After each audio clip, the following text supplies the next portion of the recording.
Hello, what's up? How's it going? We are finally ready to continue this beautiful, funny journey. Let's hope it stays as good, which I'm pretty sure it will be. Uh, sure, why not?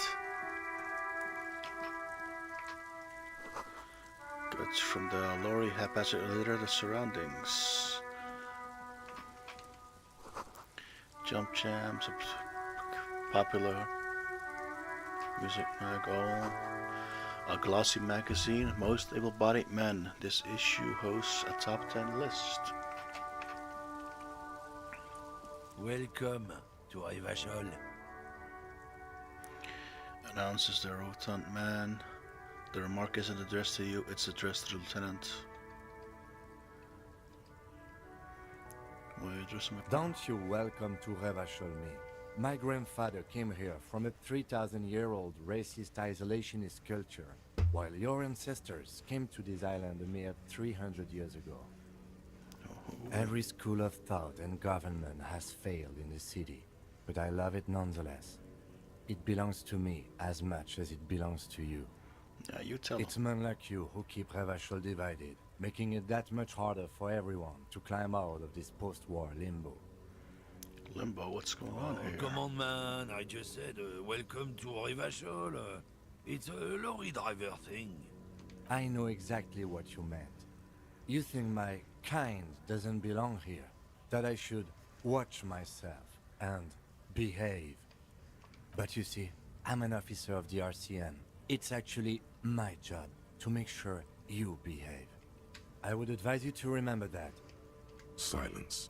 The air between them becomes tense. Your partner needs backup. Now's your moment to shine.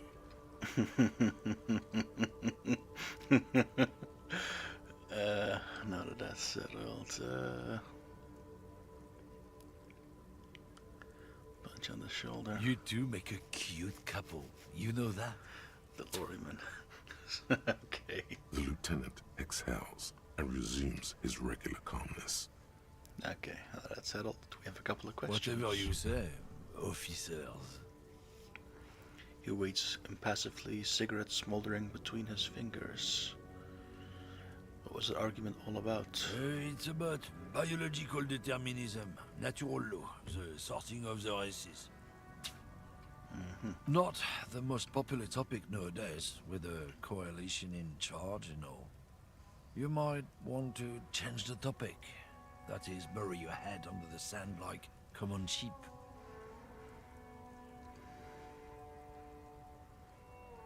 Oh, so you're just a racist. Makes sense. I'm not just racist. Look, I've read books. Huh?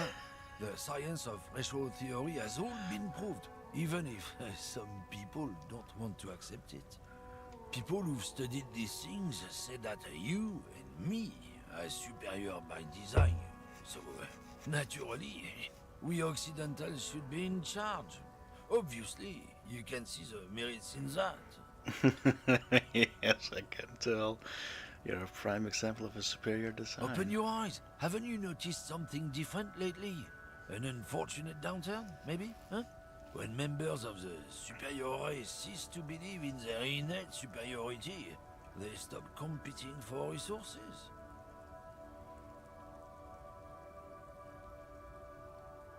Okay, and... This concerns you, policeman, so you better be vigilant. The damned kits are showing up good lately. Same with the mosquitoes. And the other intruder species too. They're on the precipice of cultural victory. Right, what's this cultural victory? It's what the kips of Boogie Street are going for, right under our noses. And the others too, on the radio. Heard any chansons lately? Heard any mojitos or leader? No.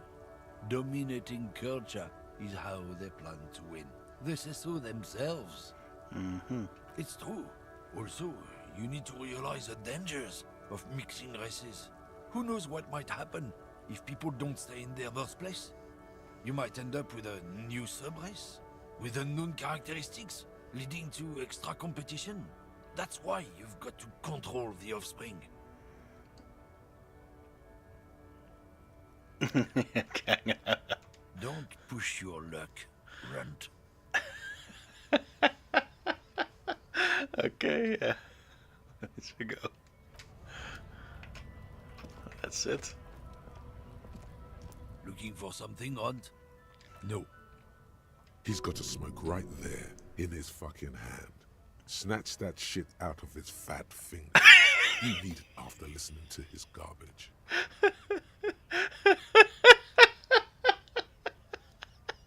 It's my last one.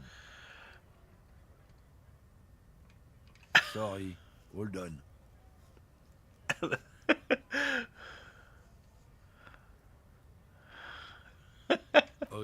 What, officer? Looks at your coolly noxious effluence wafting in the air around him. Sorry I couldn't be of any help. Oh, not much anymore. I'm here to pick up some cargo, but the dock workers are on strike, so it's a sit and wait on your ass situation. What kind of cargo is supposed to be? Apples. Apples? Yeah, apples. I take it you had other questions? He's given you the runaround. Let's be honest, you were bested. Oh, not much anymore. I'm here to pick up the strike. I'd have been at it for a while. A month, 2 months maybe. But this here is just the last week or so. Apples. Fine. He's given you the runaround. Yeah. Let's be honest, you were bested. We're done for now. Healing item, okay, nice.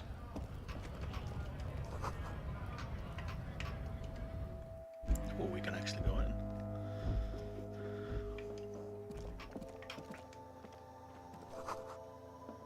Place on the radio. You see several packaged raincoats fill a low shelf beneath a display of croissants and juice bottles. The raincoats are transparent, except for the big Fritta slogan on the back. What's that? Point to the What is what? It's a raincoat. If you want to buy one, then it's only 4 real. No, we don't have that. Welcome to Frit. Feel free to look around or something. Everything is out on the shelves. She returns to her magazine. What's that magazine she's reading? You mean this? Two girls kissing. This okay. is Pop Stars. It's got, like, famous people in it. It's not for sale. Okay. Yeah, they're kind of boring, but, you know. Before we go on, what is this? I don't know. Frit? What is A 7 to 11 grocery store. I think they think that the extra tea makes it funkier. It doesn't. Okay. I'm not really supposed to be chatting to anyone, but... No, the reality. Reality? You mean, what reality? Economic reality, or...? She is like a student unexpectedly called upon by a teacher. Can she answer the classroom question? It's something about economic. I don't really know anything. I mean, I'm 15. 15 like that, learn about. Yeah, that's why I'm working my arse off in Frit. So I guess, like, that's economic. I don't know. What about it? Where are we? We're in Frit Are we in a larger scale? as mankind, or as a nation, or... What will her essay prompt be? Okay. We're in Revachol, like, on the Insulindian Isola. You're welcome. We're in Frit as mankind. What will her essay prompt be? As a mankind? In a good place. She ups her face. I thinking. mean, science is doing great. And this radio computer thing seems to be kind of big. I don't know. Then falls back. We're in for it as mankind. What will her essay prompt be? As a nation. We're in a transition. You know, transitioning from monarchy to democracy, all that stuff. Then folds her magazine back. I don't know. Look at the clock. It's right behind you on the wall. The clock shows the time at 10:09. The hands seem to be still. It's apparent the clock doesn't work. Okay. When ordinary people take over the government and demands democracy. What about the one we had here in Revachol? Yeah, it happened like 50 years ago or so. Sorry, I'm not very good at this. At history, I mean. The coalition, was that? Someone told me there is one. Our government? Or do you mean something else? Sorry, I really need to finish this article. She taps the magazine on the counter. I won't bother you with this nonsense anymore. Cool. Can you tell me anything about the dead body? I don't really know anything. I mean, I know it's there, but I haven't seen it, so... Did you know the man who died? Not really. Does it mean she knew him a little? No. I didn't know him at all. How long has it been I there? don't know, really long. 7 days, I think. What do you think happened? I don't know. No need to worry. It's just standard procedure for us to ask around. If you hear anything, let us know, okay? Okay. Oh, thank you for your help. She brushes a strand of her hair off her face and tries to return to her magazine. Well, let's leave. What other things do we have?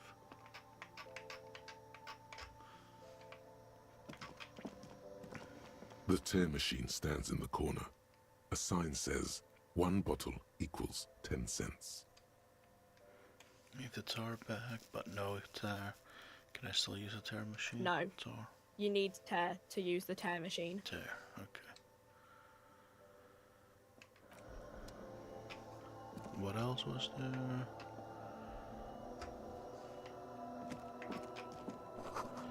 The tulips too. A small cabinet on the wall is filled with various medicine bottles, nasal sprays, and blister packs. They all bear the Saint Baptiste Pharmaceutics logo. Just ask me if you need anything from St. Baptiste. We don't stock prescription meds, but we do have Nosafed, Duramine, Magnesium, and Hypnogamma. What do those products do? I don't know. Let's see. Nosafed is a nasal spray. Duramine is a really good painkiller. Magnesium is a dietary supplement. Hypnogamma is... She stops. I don't really know what Hypnogamma is. I guess it makes you feel less shit. It's recommended to use after lots of partying, studying, or exercising. Can you be a little more specific? No. Sorry. I'm not like a doctor or anything. Nosafed heals +1 health. Duramine heals +3 health. Magnesium heals +1 morale. Hypnogamma heals +3 morale. Who was Saint Baptiste? St. Baptiste. You know, the pharmaceuticals company. Yep. St. Baptiste Pharmaceuticals. The one that sells meds out of St. Baptiste. What's That one. up? How's it There. going? And one more thing. Yeah, that. A colorful display of cigarettes and alcohol bottles line the shop wall, inviting you closer. There, in that dark green glass, Good to hear. all in vain. The great flowing river of warmth, wine, alcohol, beer, alcohol, love, alcohol. I need it all. Sure. If you want something, I can get it for you. Just let me know and pay and stuff. She adjusts her hat. But I'm obliged to inform you that both alcohol and cigarettes damage your health. But I guess you already know that. Oh yeah. Know this, you will never finish your alcohol quest if you don't buy beautiful alcohol. The pale aged vodka is special, I guess. It's stored in pale for a couple of years, which makes it super expensive and super strong. What is pale? You know. She shrugs, uninterested in explaining it further. Don't worry your pretty little head about it. Let's concentrate on what's important here. Okay, what will consuming this stuff do to my body? I mean, I already said it'd hurt you. I don't know what else they do. She stares at you unsure. Substances give powerful bonuses to your main stats at the cost of damage to your health or morale. Cigarettes raise your intellect while damaging your health. Alcohol raises physique while damaging your morale. Use medication, like Nosafed and magnesium, to counteract the negative effects of substances. Note: consuming substances can have unforeseen consequences for you. The Pale Age vodka is special, I guess. Sure. No, Frit only sells legal drugs, like the law says. Well, I can't buy anything. Oh, I guess that's it. Man, there's a lot of stuff to do.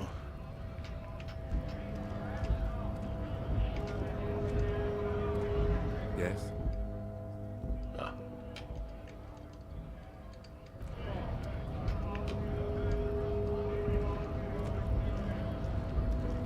Scab? As soon as Jolly Eye is tilting his head.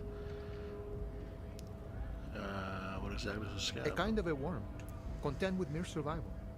They come, they want to do our job for shittier pay, screwing over both themselves and us. Everybody loses. Where'd they all come from? Beats me. Somewhere in the ground, I think. You don't seem to like them much. Gotta be bloody stupid or freaking evil to Scab. Or I guess, scared maybe. But scared of what? Of who?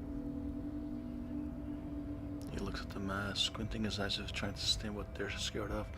Play horror games? I already did. 2 of them, actually.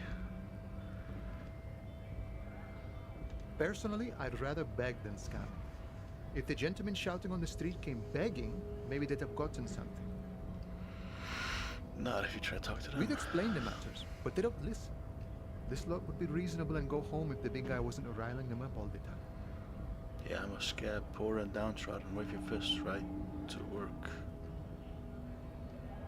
Good one, officer. Don't worry. We here have solidarity with the RCM. Oh. Imagine, you cops going on a strike, but then another cop comes in and says, let us cop for less money. Speaking of, what brings the RCM here? To the wild north? Come to see the strife? Investigate a murder. Project Zero or Fatal Frame 3, and the other one, Siren Blood Curse. A PS3 game and a PS2 game. Murder, huh? That sounds like a lot of hard work. You'd never see me investigating a murder. That's going good. How's it going with you?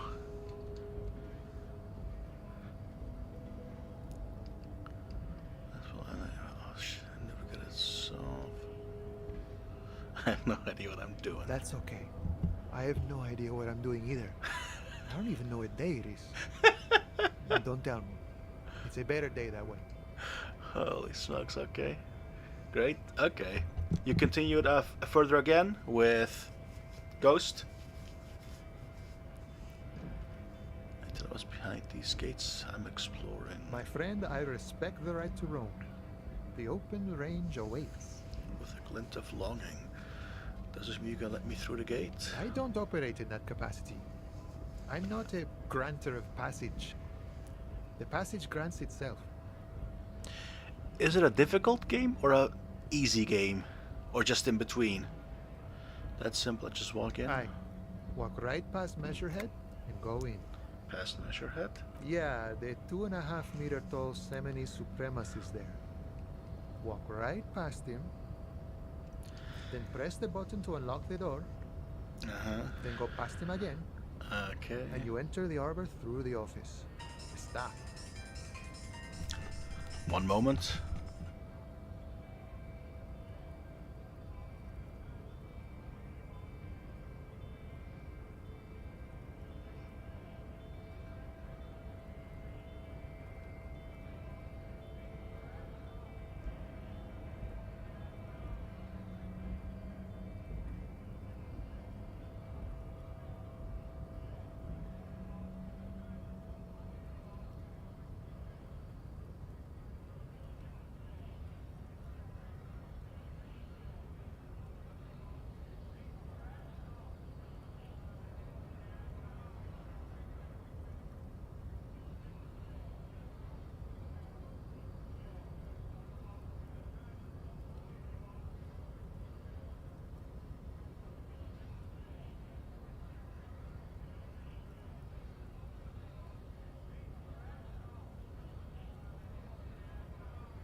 Sorry about that.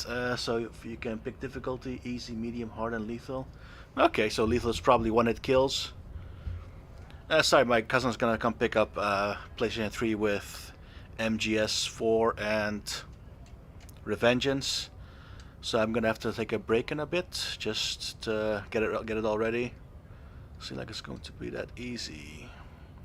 Don't worry, I'm sure it's not completely impossible.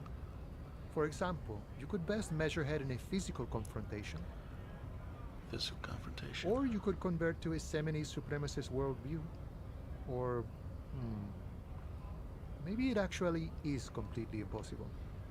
Has anyone ever bested him in a physical confrontation? Not yet, no. He's incredibly strong. Tried converting to his worldview. Jean-Luc himself would say the philosophy has proven overly heroic for the scabs to convert to. Not enough intuition. Got it. Another thing. Sure. I'm a bit short on money right now. Can you give me what? Sure thing, my friend. I can help you out. My friend, I can help. He flips a coin towards you. Hand-eye coordination. Try to catch it. The coin narrowly slips by your outstretched fingers and falls to the ground. Yes, Mr. V. Oh, I'm sorry. Didn't mean to throw it like that. It's a thing we harbor folk do, passing around cargo and such. Was not meant as provocation or ridicule. The boyadero stares at you with respect, then gestures towards the trickles of blood adorning your clothes. Wait, what? He didn't say that, did he? He says, what? Picks up the coin and appreciate Right, it. always glad to help out the RCM. We're on the same branch you and I. Humans, I mean, not slithering scabs. What's the strike about anyway? You know, serious business. I'm sure the big boss will be glad to tell you. You'll have to ask him first. He's a chatty guy, wants to talk about the strike. Return once you've met the union boss and are on a better footing with the organization. Nice talk. Gotta get moving. I'm so sorry. I'm just gonna get the stuff ready because he's just gonna pick it up and just be on his merry way. I'll be back in a few minutes.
Sorry about that. Got it already.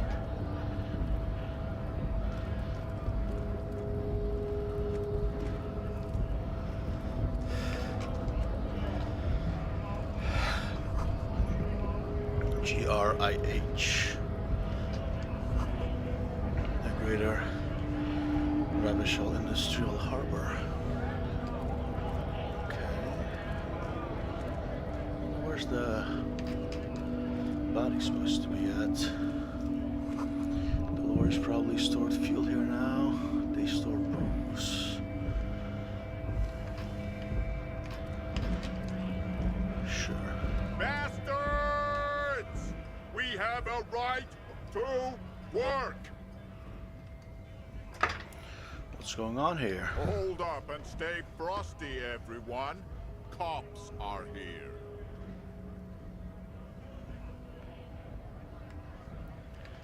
The broad-shouldered alpha male turns to you. He's a fuller taller than everybody else here. You here to fuck with us? Beat the honest worker down. Why should I? We're here to fight for a cause. Stripes usually have problems with people who have causes.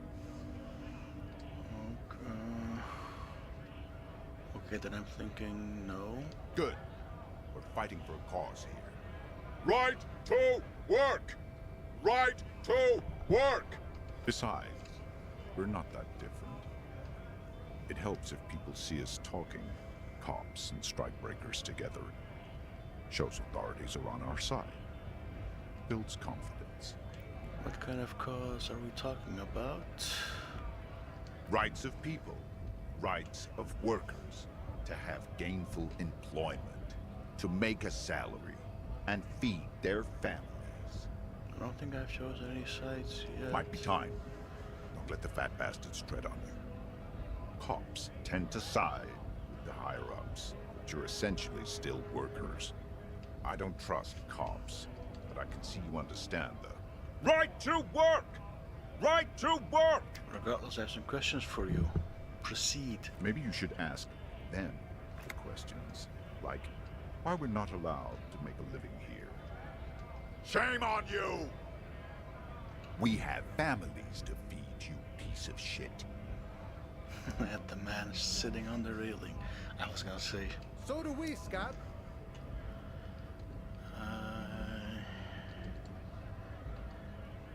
What exactly is your goal here? We were promised work. We'd be in there, working, if the bastards hadn't shut the gates. And you are unable to breach the Main entrance. gate's locked. Would take heavy ordnance to bust it open. Could try to get in through the secretary's office. Door's locked. The guard's blocking the way to the access panel. And I don't mean the scrawny mess punk either. I mean head measurer. Or whatever he is. Huge Seminese guy standing up there on the overhead passage. Won't let anyone by. The access panel is right behind it. How bad could one guy be? You seem capable. Bad.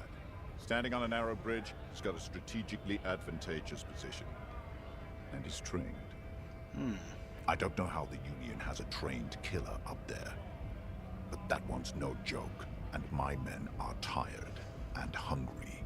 They're workers, not fighters. If you consider storming in, like all of you. Why don't you go arrest them instead? I'm sure they've done plenty of criminal shit. They have that look. It would be better for the neighborhood if you went home, at least for now, if you can't get in anyway. No! They will give up eventually. Or get drunk. Leave the button unguarded. Then we charge. The man rubs his jaw, a perfect, lightly bearded square wedge with all these strikebreakers. Honest men and women with rights. Yo, what's up? Welcome. Work to be useful, not toys for corporate interests. Oh, you didn't miss much. We came here to help the harbor run smoothly in time of crisis. If Union fucks don't want work, they ought to let in those who do want work. I have a question. Why do all these men follow your leadership? You think they follow because I'm big and loud? No. They follow the rules of the market, the rules of the economy, because they were given a job to do! Okay. Which one is you on the bottom left? The one on the right.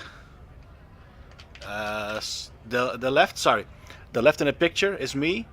And yeah, the one on the left. Sorry, the one with the weird ass grin. When a bunch of ungrateful, lazy cockroaches can't get their act together, decide to block honest work for other people. He shifts uncomfortably in his workers' overalls. What do the strikers want? Beats me. They mumble nonsense about boardrooms and workers' rights, while we have the right to work! I want to get into the harbor too. Have fun. Union shits are on full strike. Don't think they're going to let you through the gates. I'm trying to meet their fat boss. I'm interviewing people about a murder that took place here, behind the hostel cafeteria there. I know nothing about a murder. Ooh, snappy and terse. The mention of a killing sends a barely noticeable shiver of tenseness through me. Interesting. Absolutely Wouldn't nothing. put it past these harbor bugs. They'd do anything to stay alive. Right to work! It's shameful. Cops doing nothing. You should bring backup. Open up the gates for us.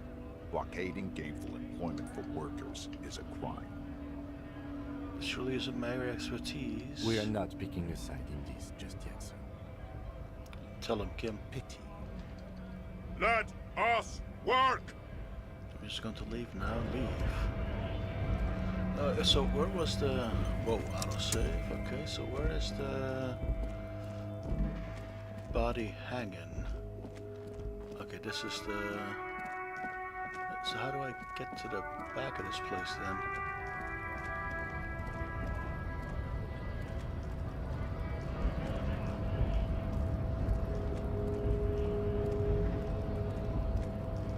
Up here? What? Okay, that was weird. Ah. Okay, so strike, press button behind guard.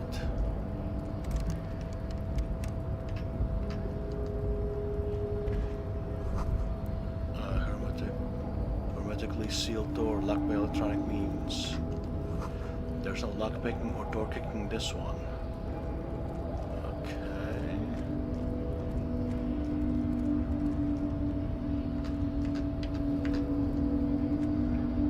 Nobody betrays your degeneracy. Okay. Yeah, Measurehead. His body totally betrays his degeneracy. Young woman at the giant side agrees. Don't say anything. Size him up first. One moment.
Again, I apologize for that. Just picked it up. Size them up first. Yeah. Are you admiring my morphophysiology? A ripple of muscle passes underneath his skin. He lets you look. It must be frightening to stand in the shadow of this racial pinnacle. Be calm, Sandwich. You are not in danger because you are not a threat to me. Still say nothing. Sure. What is this androgynous display of sexual maturity? He looks down at you, taking stock of your physique. Merely standing up makes you sweat profusely. Your breathing is erratic. Your own heartbeat in your ears grows frantic, and you feel your blood pressure rise. Stop it! You are embarrassing yourself in front of this woman and your pedomorphic friend. This display of weakness may appeal to older women with a stronger maternal instinct, but it is a liability here on Battlefield Martinez. Jean-Luc, his body is betraying his degeneracy pretty hard. Maybe you can ask him to leave.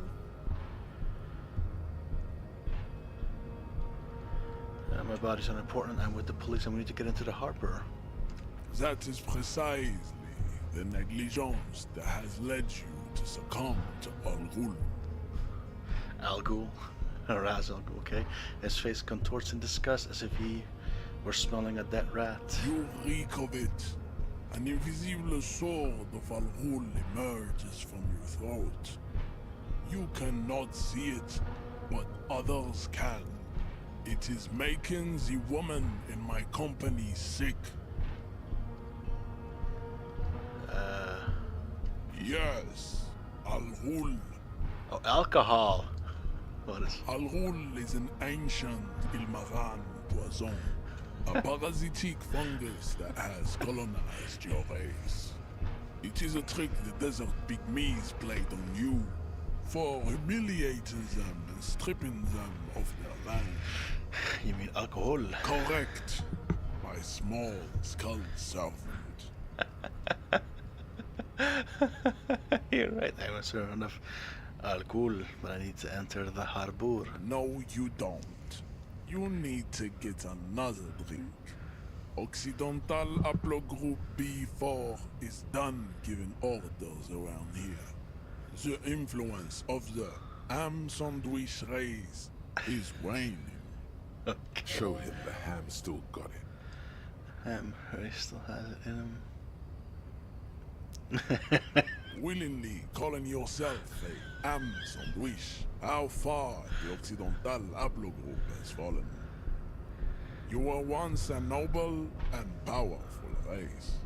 You gave the world eugenics, electricity, and powerful weapons of war like missiles and aerostatic aircraft. You made great gains in metallurgy, race theory, and statecraft. You dominated lesser cultures, like the deformed Hemians and the inexplicably potato-obsessed Quakers. But now your ascent to the genetic summit has halted. You are obsessed with sadness and with frivolous pop culture. You will be superseded. Isn't that right, babe? This guy's a man with words. This guy's... What? How? This guy's away with words. It is, baby, yeah. You know it. There is a button right behind him, just out of reach. It must be the one that opens the door to the harbor. You're right about all this? Now I just need you to let me go into the harbor. Enough with this begging. You should leave the stage of history with dignity by inviting the other races to a great world war. Bring your troops to the Seminine Islands and to Boogie Street, and we will pulverize you. When you are gone, we will build a museum for you. The walls will be lined with bottles of Al Ghul, your beloved beverage. Inside, we will store the odes to homosexuality you call art, and your microcephalic skulls.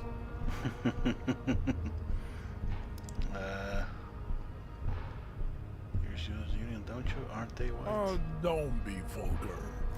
White or not has got little to do with this. The race enigma runs much deeper than that.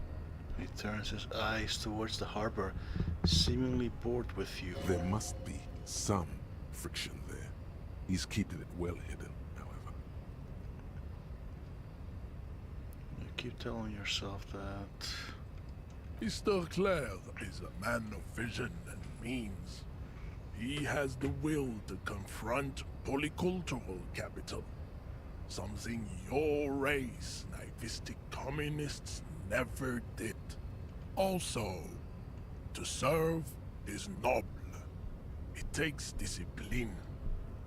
Your petulant individualism has only contributed to your race failure. It is lax and moronic. Individualism is my jam. Jam. Individualism.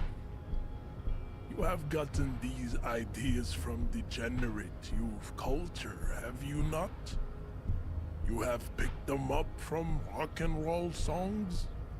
I've gotten from disco, actually. Offshoots of the Seminoles people invented disco while having sex under the influence of cocaine. It is a shame upon my race. But what is done is done. I am not surprised you enjoy it so much. This has happened to many of the side products of the inevitable cultural victory of the Seminoles race. Okay, I'll ask, who are the The Seminoles? South Island race, haplogroup A4A. We are the rightful masters of the Insulindian archipelago.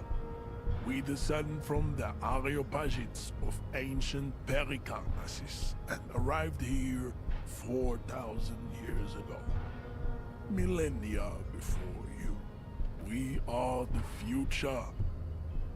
That is all you need to know. So you're born and raised on the islands before you moved to Revachol. I am a descendant. The narrow streets of Ulimbuir are with me in my genetic dreams. I see young Seminoles women walk into the grey mass on Ile de Fantôme, waiting on immaculate conception from the pale. So you did not come from the islands? No. I have heard about it on the radio. So you're not really a Seminoles, you're just from Revachol. I'm from Couronne. And no, it is not just in Revachol. The city is central to the Simony strategy. Spreading through its trade networks, our culture will dominate the world. Louis says culture, culture. You have heard enough about our phylogenetic secrets for today. You have extinction to come to terms with, and never getting into the harbor. Ask what kind of races there are first. Classification is core to this stuff. Measure, I am new to this world, help me understand its races. I need to know what kind of different races are there. Do you? This is for the thing. The lieutenant looks toward the harbor's electronic door, and then to you. He lets out an audible sigh. Man. You are obviously a liberal, Sayolite. A polyculturalist. I can see it from your love of microtechnology and your sartorial choices. Do not deny your friend the truth you have denied yourself. There are 3 categories of race. Type A, the heroic races, Tibe, the servile races, and the vile CF race cauldron of pederasty. Which one do you need education on? Type A. Those are the Simonese, the Areopagite, and the Occidentals, excluding the Maun, of course. The Maun are riddled with eczema to the point where they find it impossible to smile. They are all lactose intolerant, a common result of inbreeding. A receding genetic pool has led the Maun on reprehensible street parades in Maun cities like Stadskanal and Vredefort, wearing wooden clogs on their feet and little green tassels on their hats. Stadskanal. Okay. Wait, who exactly are the Maun? You know them by the names of their nation states. The Oranese, the Gotwaldians, and the Königsteiners. My people simply call them Maun. So, are you talking about Dutch? The Maun are proof that you can have too much Occidental racial purity and tassel-centric culture. Inbreeding has led to a lactose-intolerant subrace whom no one can take seriously. Okay, got it. Who are Type A then in your view? The Vespertines and Messenians of Vesper and Messina, the ancient Meteorans of Meteo by the golden Pisantic Sea, the Suren of Sur-la-Clé, and even the North Königsteiners, all have Type A race propensities. Königstein is probably Germans. Has to be Oranges. Probably Dutch. The other large Mondial civilization, the Mesk, are too yellow and oleaginous to count as a heroic race. True, they are violent and expansionist, but they have a glandular problem. He draws his finger across his face. Overproduction of sebum. Sebum is leaking into their brains, making them listen to El Mariachi music and eat toxic minced meat-based food, which in turn only produces more sebum. And what are Sudanese and Areopagites in this? As proven by the Maun and the Mesk, Occidental Type A is in retrograde. The Simonese and the Areopagite are on the ascent.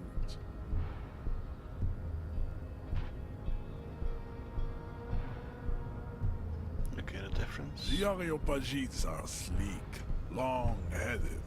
The Simonese are powerful, mesomorphic. The former is an immutable progenitor, unchanged since the Super Isola of Pericarnassus. Ancient brains rest in their slender skulls. He falls silent, contemplating the beauty and the mystery. The latter is perfected and adapting.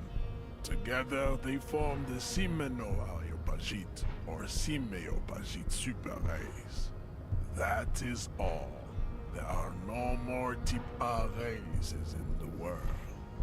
Nature was not capable of more. Type B. Type B are the unheroic races, amorphous non-competitors of the great race. The Khoikos and the Vacholier, they are mud-colored people. Mud color. To an untrained eye, the Khoiko appear white and pinkish, like a ham sandwich. But look into their eyes and you will see. They are of an indistinct muddy color, and so is their skin. Unhealthy, sweaty, and ashen. Pinkness is a racial quality that has to be earned through centuries of advanced ballistic warfare and cultural domination that the Grad people have undergone for drinking al roule and smoking the degenerate tabac herb and for eating potato. The Khoiko, the countless micronationalities of Grad, are all inexplicably obsessed with potat. The only thing they like more is dividing into microscopic ethnostates, like political amoeba. And the Vacholiers you mentioned? The Vacholians, halfway between type A and the racial cauldron. Two makes to know right from wrong. You tried your degenerate little revolution, which was the single greatest failure committed by humans in our 82,000-year history on this planet.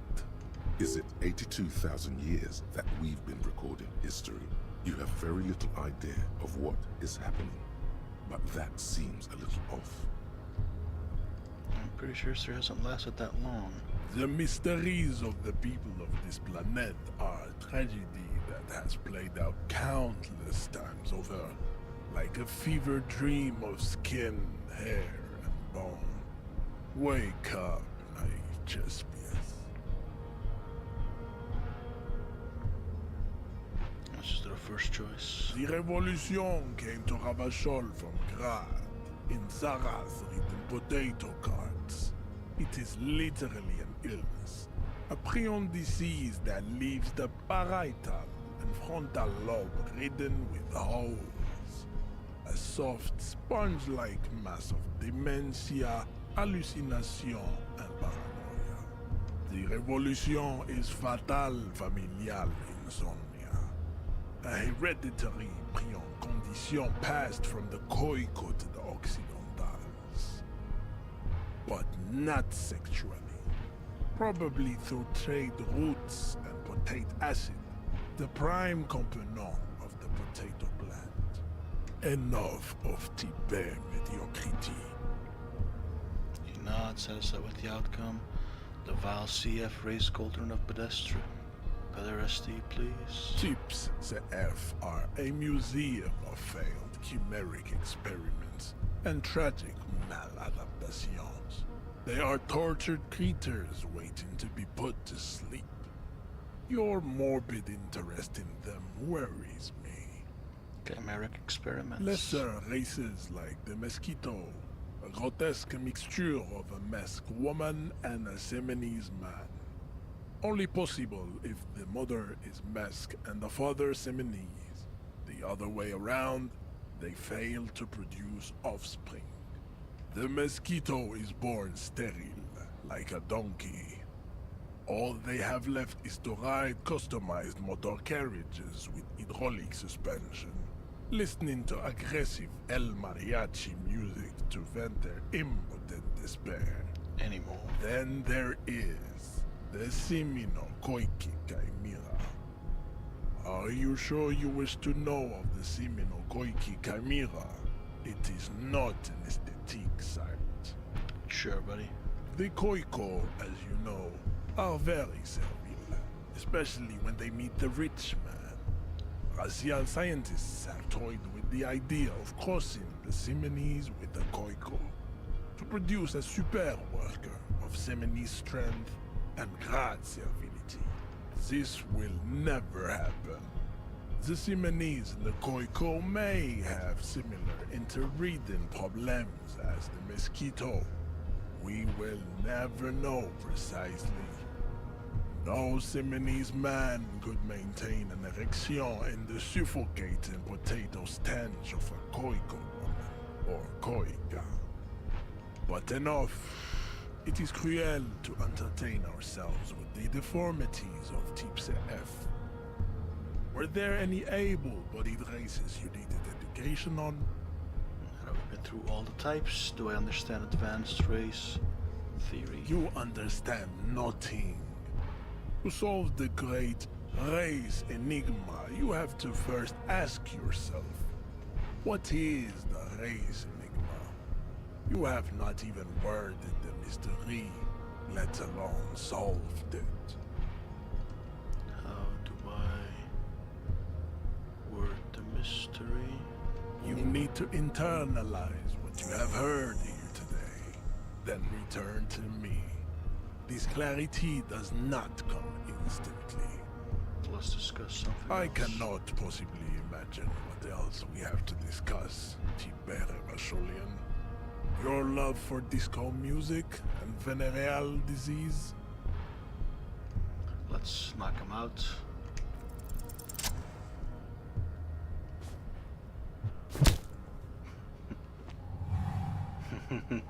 Just like that, instinct took over. A solid strike straight into his throat, into the cartilage. You could swear you felt the soft palate break. The man is reeling, gasping for air. Time stands still around you. In the distance, the sounds of the harbor are falling silent. All you hear is a small gurgling sound as a trickle of blood appears on the man's lip. Rip him with a right hook.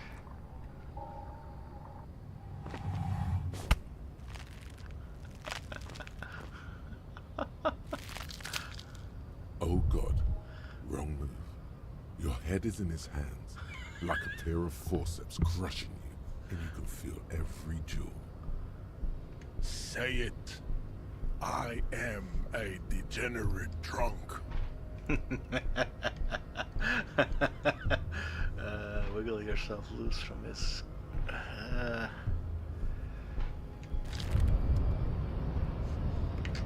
You feel something in your chest, an unnatural pressure. It's spreading to your left arm, your jaw. Well, this feels familiar. So I'm guessing this is bad. Very, very bad. This is the end bad. Try to remain conscious. All you feel is pain and weakness. You have to surrender now. We all do. It gets so dark. You don't even see her face. Like you always thought you would. You only see pain and fear.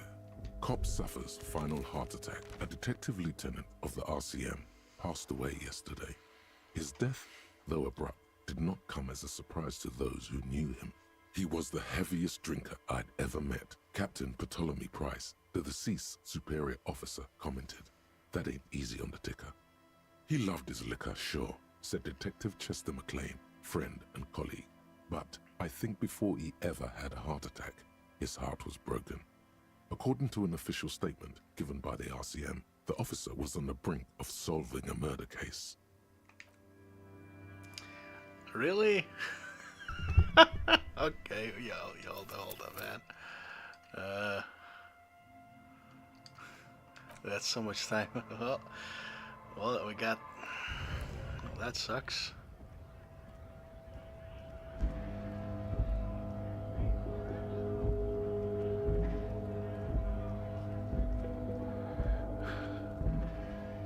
And I gotta start a new game again, man.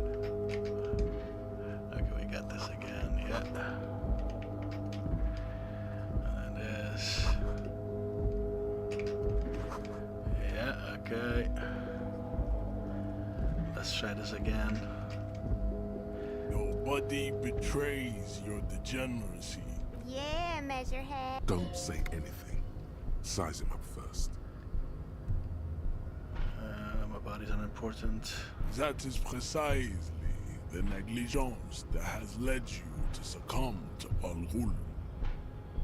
Smelling it You there. reek of it. An invisible sword of Al-Ghul emerges from your throat. You cannot see it, but others can. It is making the woman in my company sick. Enough, I need you to open the door to the harbor. No, you don't. You need to get another drink. Occidental Haplogroup B4 is done giving orders. Oh, that was our around first loss, I here. The guess. influence of the ham sandwich race is waning. Show him the ham still got it. To comply. Jerking motions. Signs of a late-stage neurodegenerative disorder. How far the Occidental Haplogroup has fallen. You were once a noble and powerful race. You gave the world eugenic. You dominate. You Yeah. will. It is bad. There is a button right behind him, just out of reach. It must be the one that opens the door to the harbor. That is right. You should leave the stage of history with dignity by inviting the other races to a great world war. Bring your troops to the Simenine Islands and to Boogie Street, and we will pulverize you. When you are gone, we will build a museum for you. The walls will be lined with bottles of Al Ghul, your beloved beverage. Inside, we will store the odes to homosexuality you call art, and your microcephalic skulls. Ask what kind of races there are first. Classification is core to this stuff. Yes, better not to expand your mind in this direction. You may find out too much about the mystery. Fly too close to the race sun.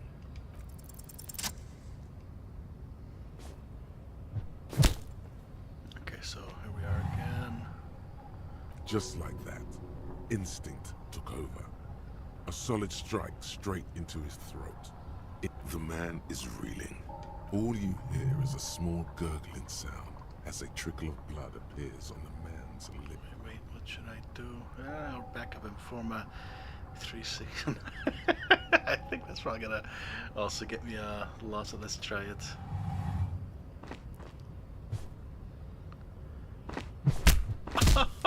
Okay, Chuck Norris. The man lands with a dull thump, like a broken down puppet of muscles and sinew. For a moment, he still tries to keep his head up, dazed eyes looking at you with unimaginable surprise. To your left is the button. Disco Inferno! As you slam your fist on the button, the man collapses entirely, his head rolling to the side. Looks like you're the new measurehead now. No one is the new measurehead. Let's go before he gets up. The lieutenant makes haste towards the door. Well, we failed there. Sadly. Yes?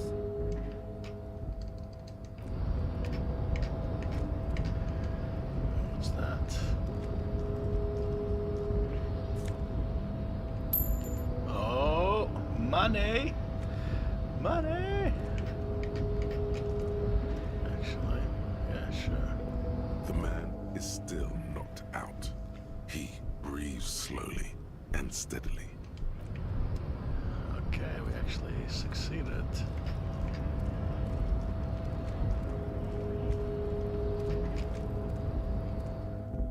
Okay.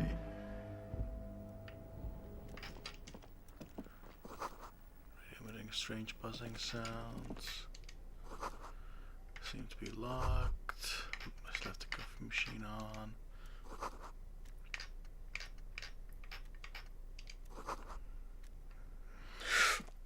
Looks almost sentient.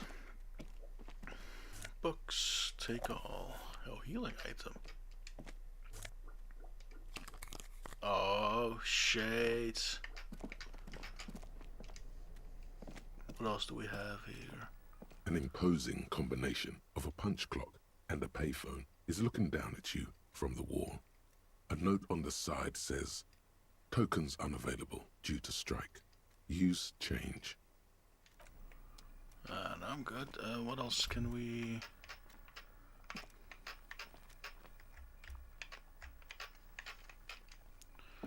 Let's gonna take it.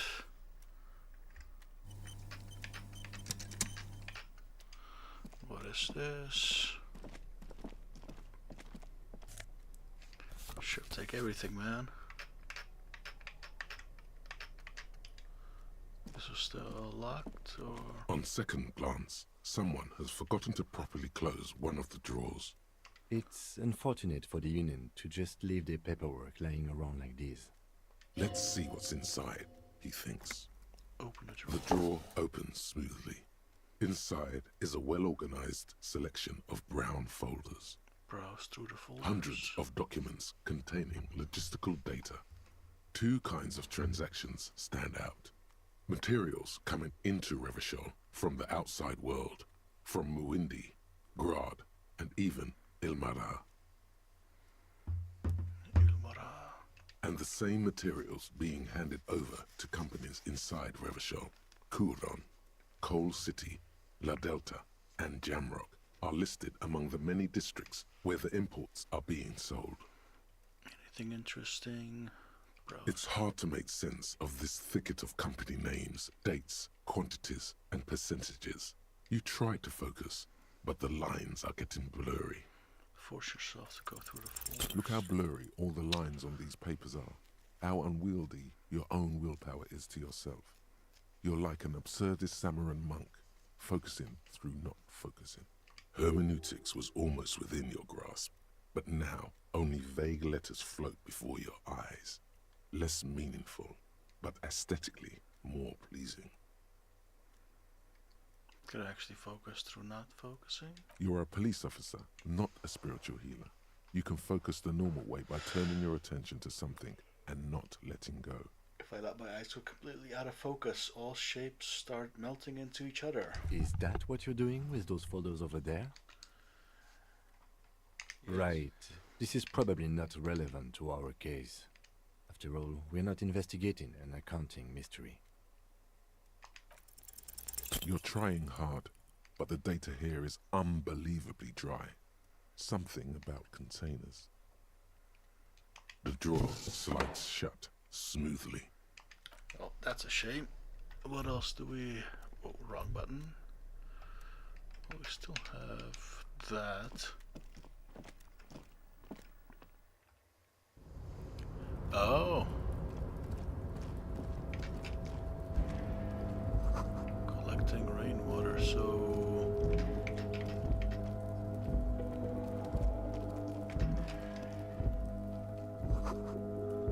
Bottle of Comlo Red and potent Pilsner, so at least 3 packs worth of cigarette butts.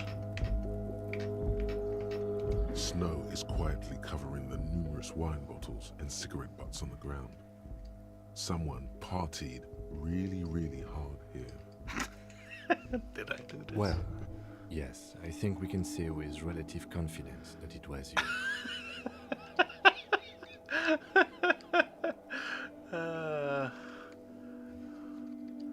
Looks like I had a lot of fun. It really, really doesn't. Let's turn our attention elsewhere and move on. Oh man.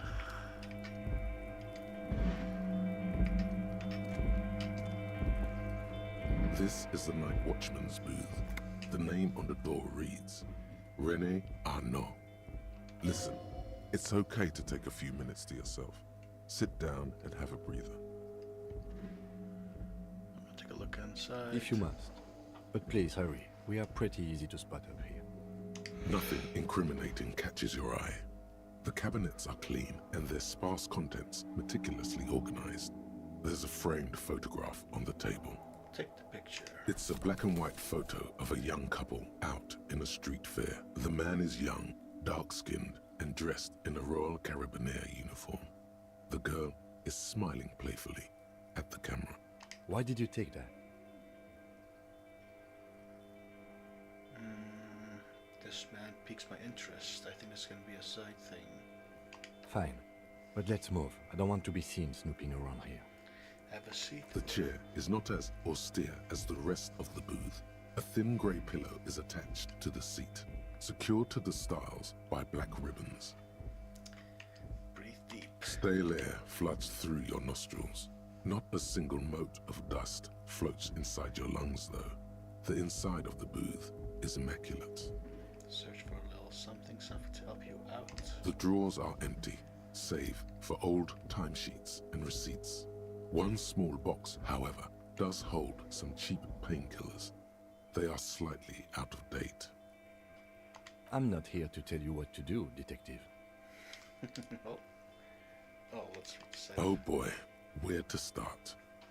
Elevated risk of dementia, mini strokes, prophet's disease, sudden death, hair death, erectile malfunction, critical flatulence, watery blood, black mucus, uncontrollable weeping, increased sensitivity to La Opera, inoperable joint disorder, total spinal collapse. Maybe this was a bad idea.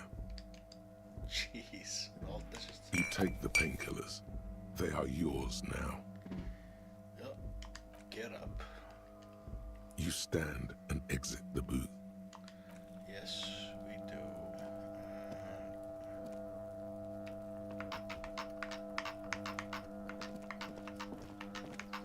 I can't continue.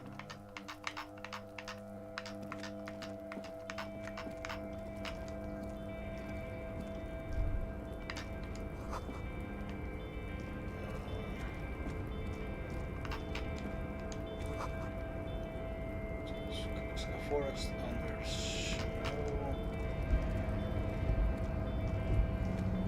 Where's the body then? How far did I go and not actually do the storyline? Was that like back of the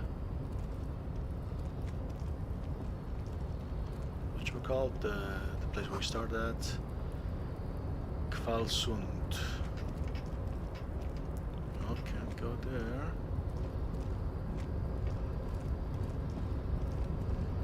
Well, I guess we just go back. Means whale Fjord Nardan. Okay, if you say so, buddy.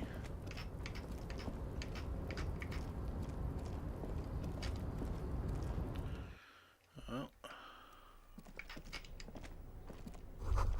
our work is written top of the flyer, at the bottom of the Union logo, and demand democracy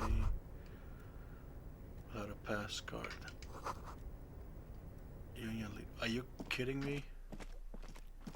Oh my lord. No. Or how do I get to the Union leader? Oh. Looks like someone left his tarpaulin cloak hanging on the railing here. The white rectangle of the Revachol Citizens Militia is clearly visible on its back. This is your cloak. You can feel it. Trend pointer, I think that's Yes, it does bear the RCM insignia, and we are the only detectives in Martinez. You think I should get it? The service cloak issued to you by your station? Yes, yes I do. Grab the cloak. As your fingers touch the tarpaulin, it almost feels like the cloak wants to deliver a message of comfort through your fingertips. I will shield you from the elements and give my life for yours. That's what the cloak is relaying.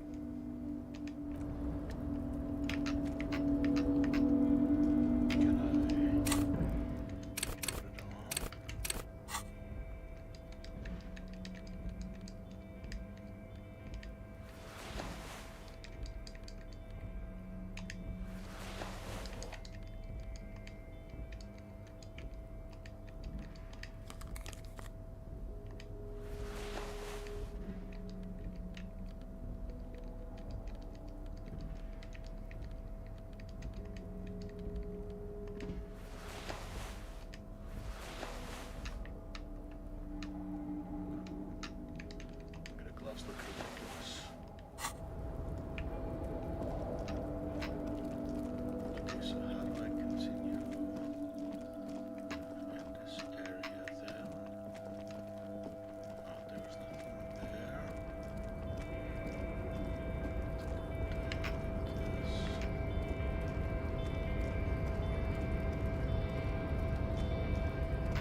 Container, container, I'll turn you nice and red.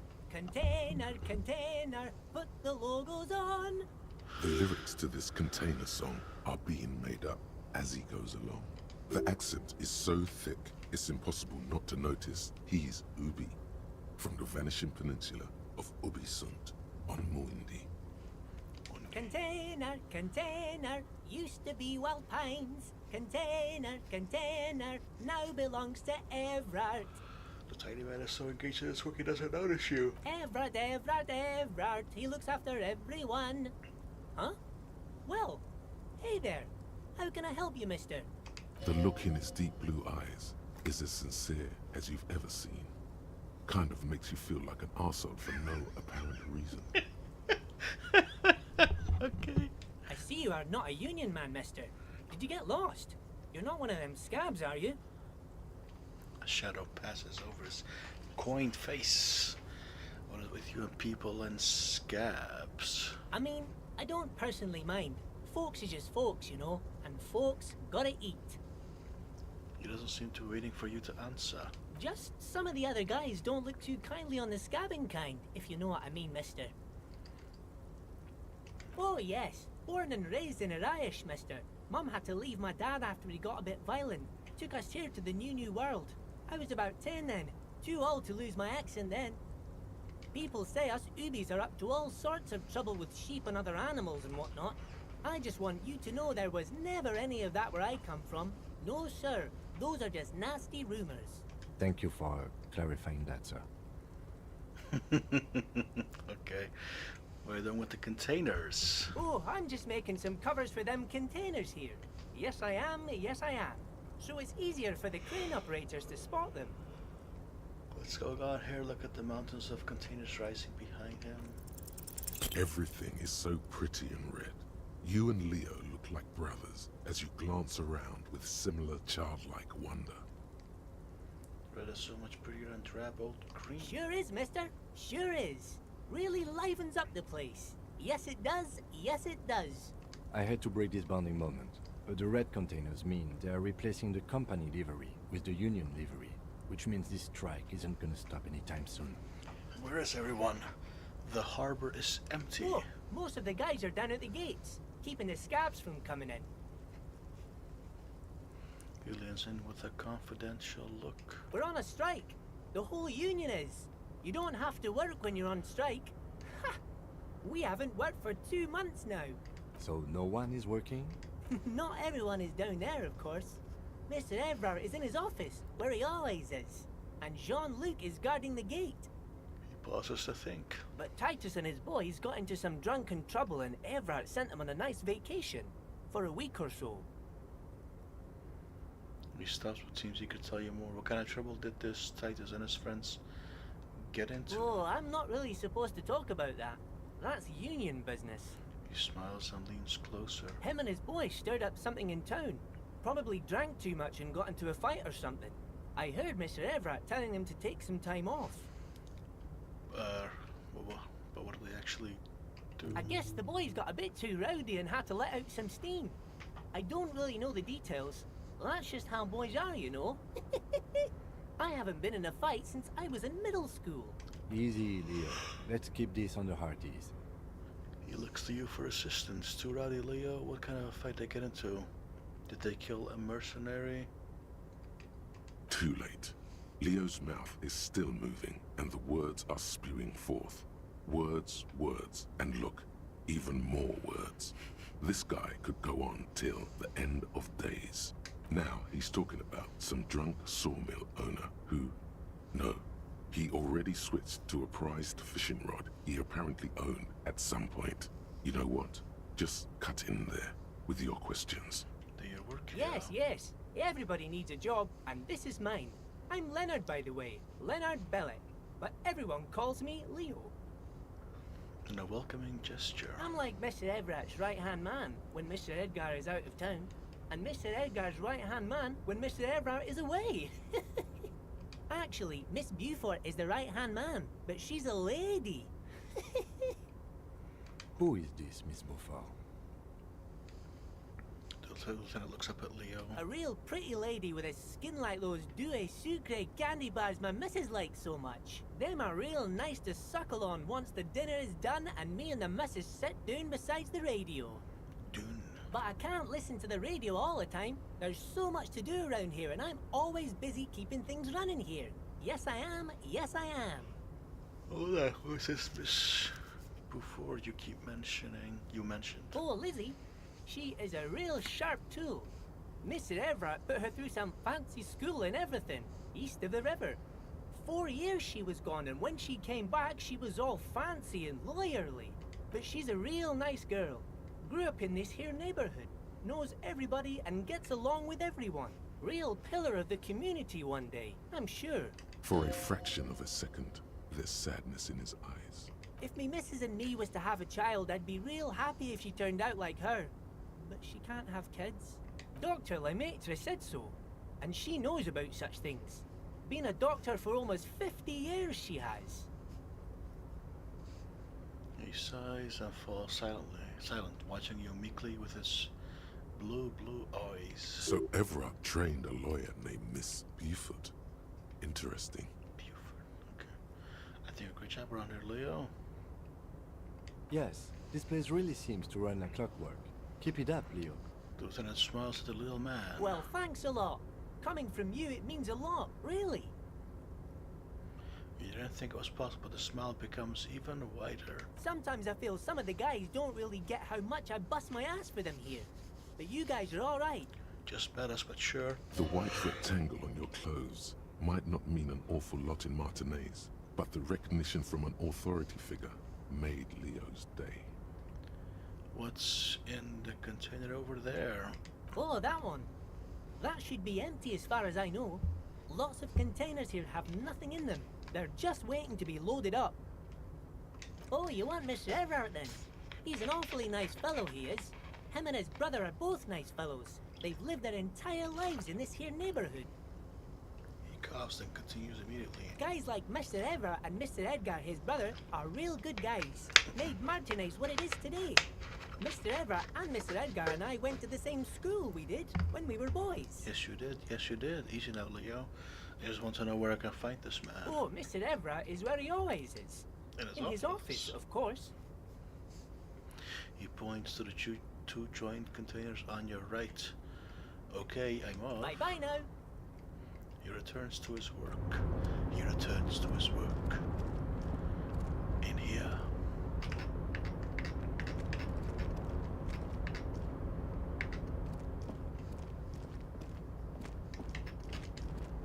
Right here. Okay. More money. What? The coffee in the giant is still lukewarm. A stair made of pallets leading up.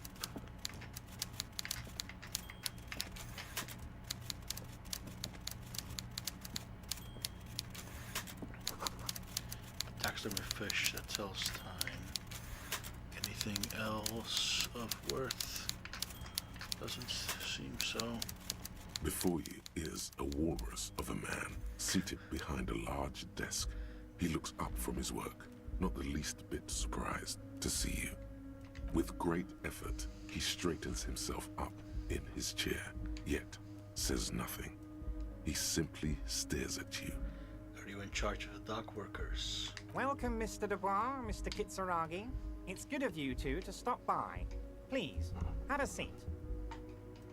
Just to a tiny chair opposite of him to his giant desk. I'm Everett Clare, head of the Debardes Union here in Martinez.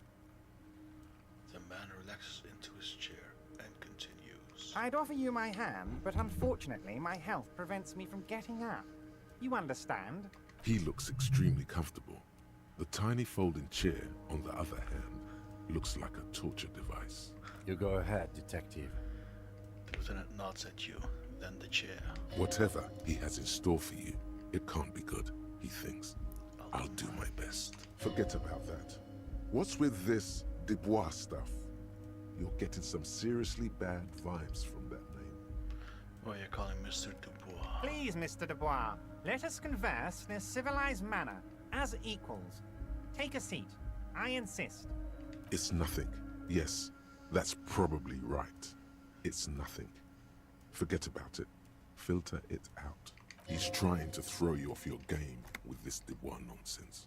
Don't give him the pleasure. I don't see, it's kind of my thing. Very well, Mr. Dubois. I respect a man with strong convictions.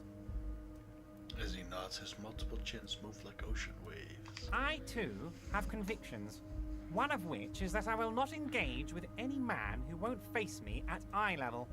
Should you find yourself more amenable in the future, I'd gladly resume our conversation.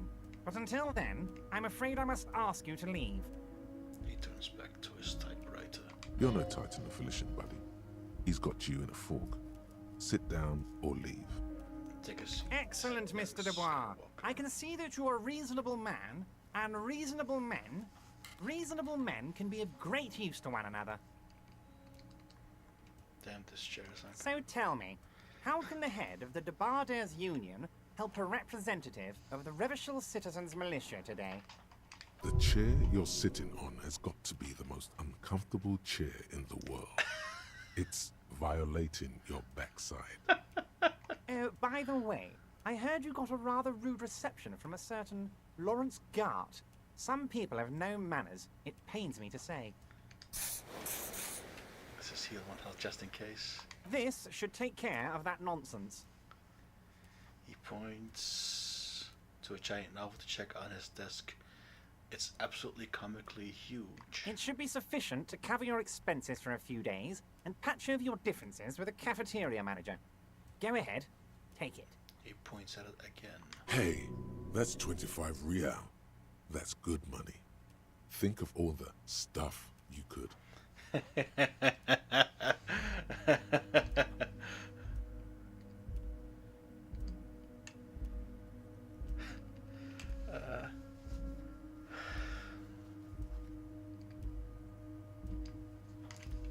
Thank you.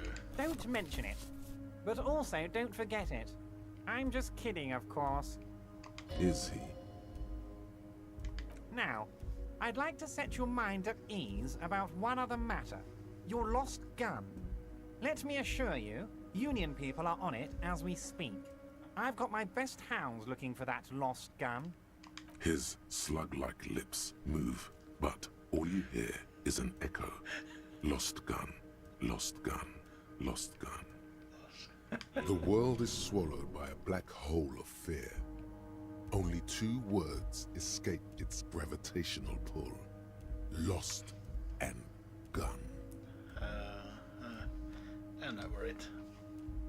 Are you all right, Harry? You say you got this, but you seem a little anxious to me. Don't be. Everything's going to be all right. It's not like you left it loaded.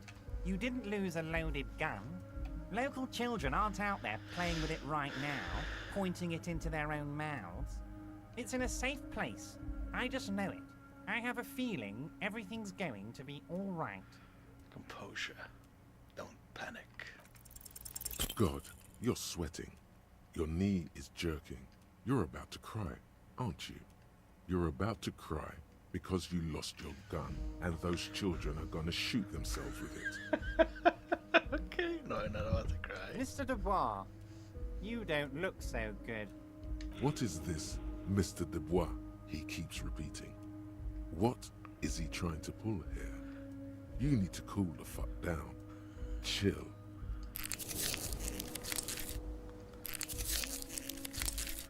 This is healed twice. Mr. Dubois!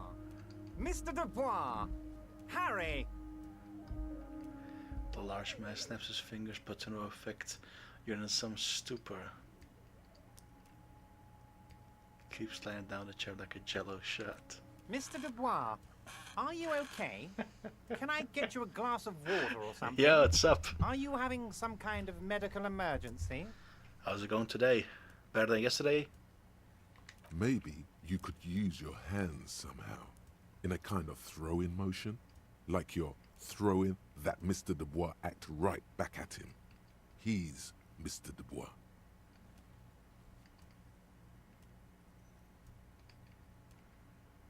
Oh yeah, man. Don't be dramatic. I can see your condition isn't terminal. What an odd demonstration of... you got me, Harry. I don't even know what. As entertaining as it was, I'm afraid we're wasting our time. And I'm an extremely busy man, as I'm sure you are too. Okay, enough. We are here to ask you some questions pertaining to a murder investigation. Quick, here's your window. Get yourself together and ask him questions. Police officer questions. It is about time to stop embarrassing yourself. Questions will help you regain some of your lost dignity. Congratulations, my man. That is really good news. What are you gonna call this one?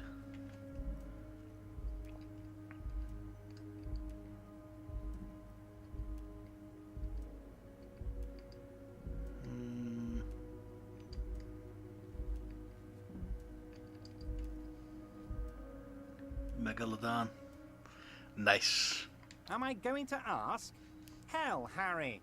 You spin-kicked my strongest man in the face. I saw it from my window. Would you ask a man like that how he got into your container yard? Alice, I am a terrifying death machine. Don't worry, Harry. Between you and me, I'm not a huge fan of his race thing. But the Union did not get where we are today by frowning on eccentricity. Anyway, I assure you, I am a very well-informed man. Information reaches me before I even get the chance to request it. You call Mr. Dubois. Why? Of course. Let us dispatch with the formalities. You call me Everard, I call you Harry. So that's really my name? My God, so it's true. I didn't want to believe it, but you are a fantastic science fiction amnesiac cop, aren't you? What are the odds of that? I think the odds of that are very low. By the way, is it a young fish? A bit of an older goldfish? Where did you get it from? My memory's a bit hazy. I assure you, there's nothing to be ashamed of, Harry. You're among friends, and the good news is... He taps on the folder in front of him. I have a big fat folder on you, Harry. I'm sure you have a lot of questions to ask. Maybe I can help you out. I'm sure you had some concerns you thought I might be able to address. And you were probably right. I can. Yeah, that's pretty young. Ah, nice. Are you trying to tell me you've gotten hold of some of our documents? You can hold some of our documents to inspect Everard over his spectacles. Mr. Kitsuragi, would you mind? Me and Harry are talking about his lost identity right now. Everard's large hands are covering the folder, but the look on his face says, I know everything about you, Harry. Got him at PetSmart. Imported or breeded goldfish are expensive. And at PetSmart it is not. He knows everything. You say I know everything about you, Harry. He knows everything. Oh, Harry. Oh, wow. This is really something. I'm sure it's not that bad. At worst, he has an old RCM folder, and I very much doubt even that. So how about it, Harry? You need assistance, I presume? Okay. It's Harry. Harry Dubois.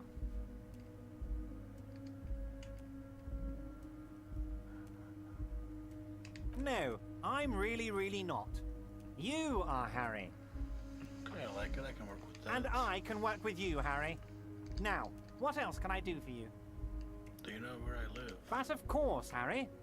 Your precinct is the 41st and you live in Jamrock. You're a Jamrock boy. A long way from home, but that's okay. Do you know anything about my family? Do I have a wife or kids? Family? Harry, you're not a family man. There's not one peep of family in here. Unless you think you're a family man. Do you strike yourself as a family man, Harry?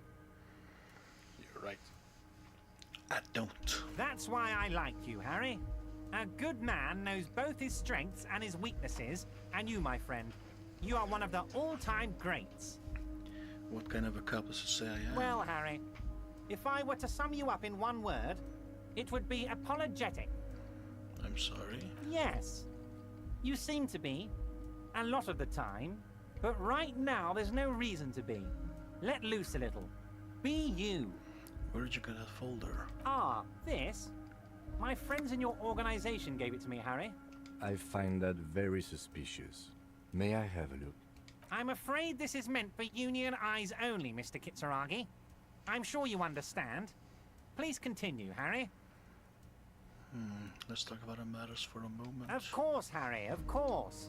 Let's not linger on personal details and amnesia. You wanted something from me. Let's hear it, Harry. Of course, Harry, of course.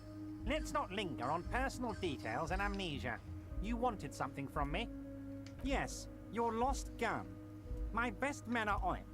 They're turning every stone, searching every playground, asking kids, grandmas, everyone. Your gun will be found, Harry. Let me assure you of that. It's just a matter of time and effort. The only way to find it seems to be working with him. He might even be holding your gun hostage.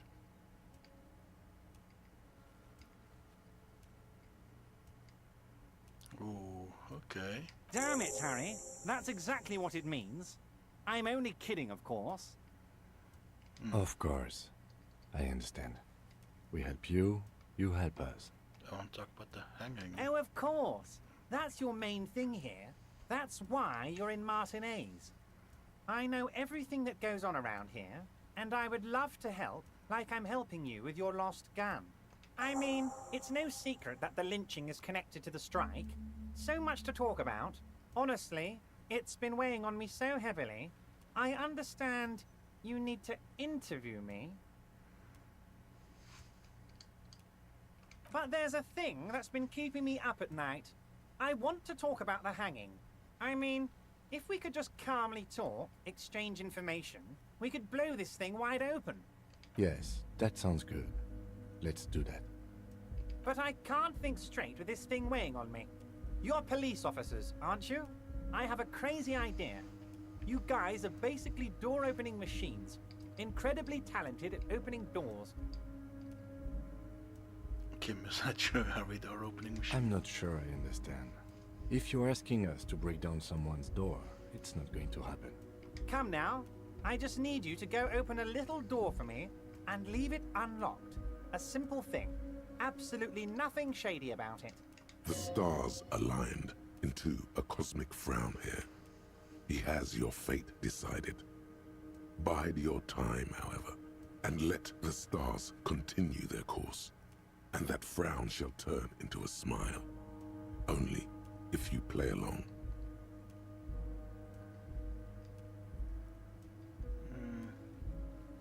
I bet you don't even know anything about the hanging. Harry, my dear friend, I am what people call a local bigwig. I know everything that goes on in Martinez. Why don't you open it yourself? Harry, I'm a very busy man, and more importantly, I don't have that extraordinary physique you do. You look like you could run around all day. You want to send someone a message that the police are working for you. I repeat, I'm a very, very busy man, Mr. Kitsuragi, and therefore I must occasionally enlist outside help. So what will it be, Harry? Oh, no one's. It's just a weasel. A weasel lives there. Nothing for you to worry about. What do you mean by a weasel? A loud blabbering weasel. When weasels feel no one is watching, they start acting foolishly. He removes his glasses and rubs his nose. Just go there, unlock the door, and leave it open. It's been such a burden on me, Harry. I just want this to be over so I can discuss business with you. He puts his glasses back on. Damn it, fine, I'll look into it. We need to talk about that murder. Fantastic, my friend.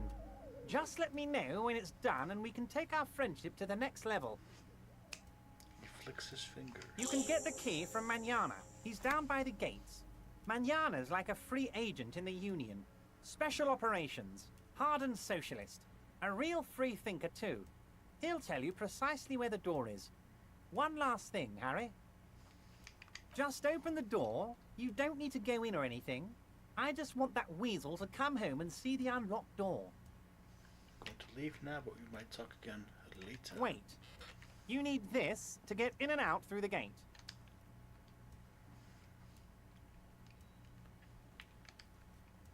Yeah. Here, you're one of us now. A real red and white Union man. Take care, Harry. Take care. Hey, so we've been monitoring you internally, and now we know your Copo type. Wait, there are a couple types? Yes. Guess what's yours?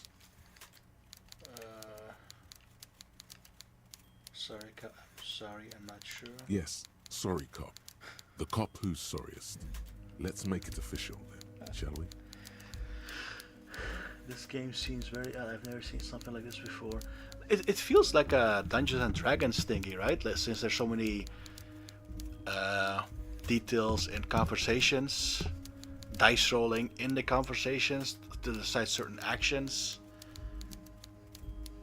but lots of dialogue.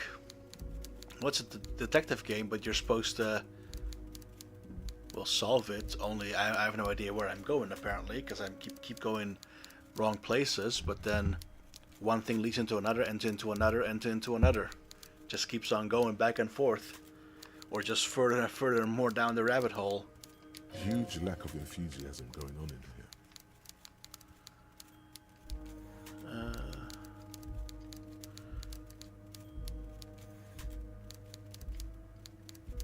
Of course you are. It's okay. See if you can get something out of this, like info. Or maybe every time you say you're sorry, you get $1 million. I'm sorry. That won't happen. Well, I tried.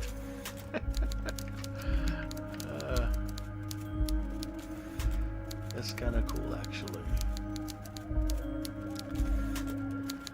Yeah. Again, Yoda told me about this game a while back, and I bought it together with whatchamacallit, Control Ultimate Edition on Steam. Why can't I go? Oh, through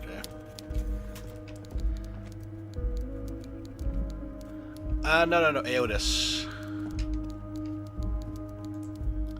But it was a while back. Like a while back.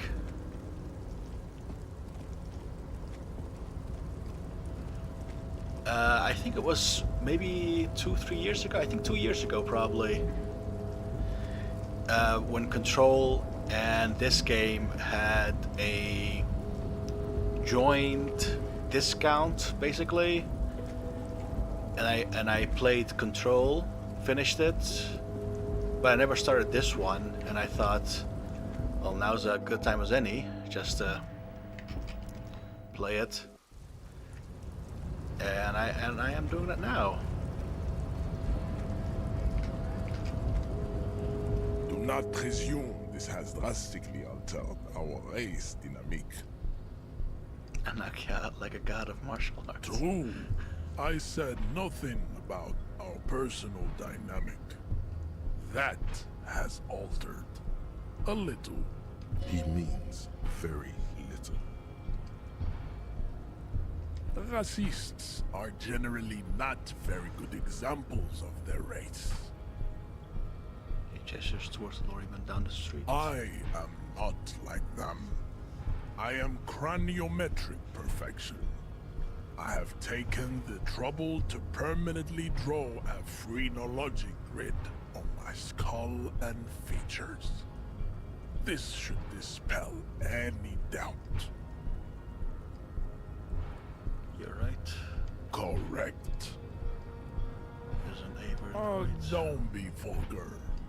White or not has got little to do with There must be some friction there. He's keeping it well hidden, however. Mr. Clare is a man of vision and means. He has the will to confront international capital. Something your race, naivistic communists, never did. He looks toward the harbor, motionless. So with this one, tattoos on his face, like a web of stone. the one who's talking now, is basically something in your head. That's in your mind. This guy, this one is this guy. We are this, this person, and this is our buddy. And now we are talking to this one, and he speaks, but the other voice, the very calm voice, is basically inside this guy's head. I think. But he has some funny things to say. It's like, I think you create your own story while playing the game. Although you're supposed to do solve the murder.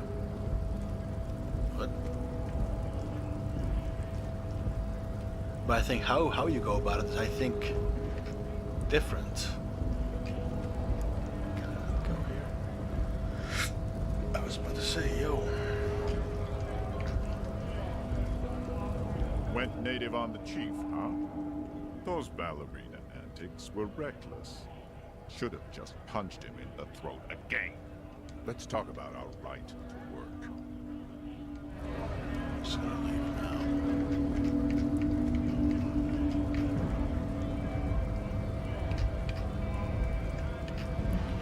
That's just him. Well, how do we get to the body, I wonder? Foreign car kept in good condition. Oh. Yes? Is this?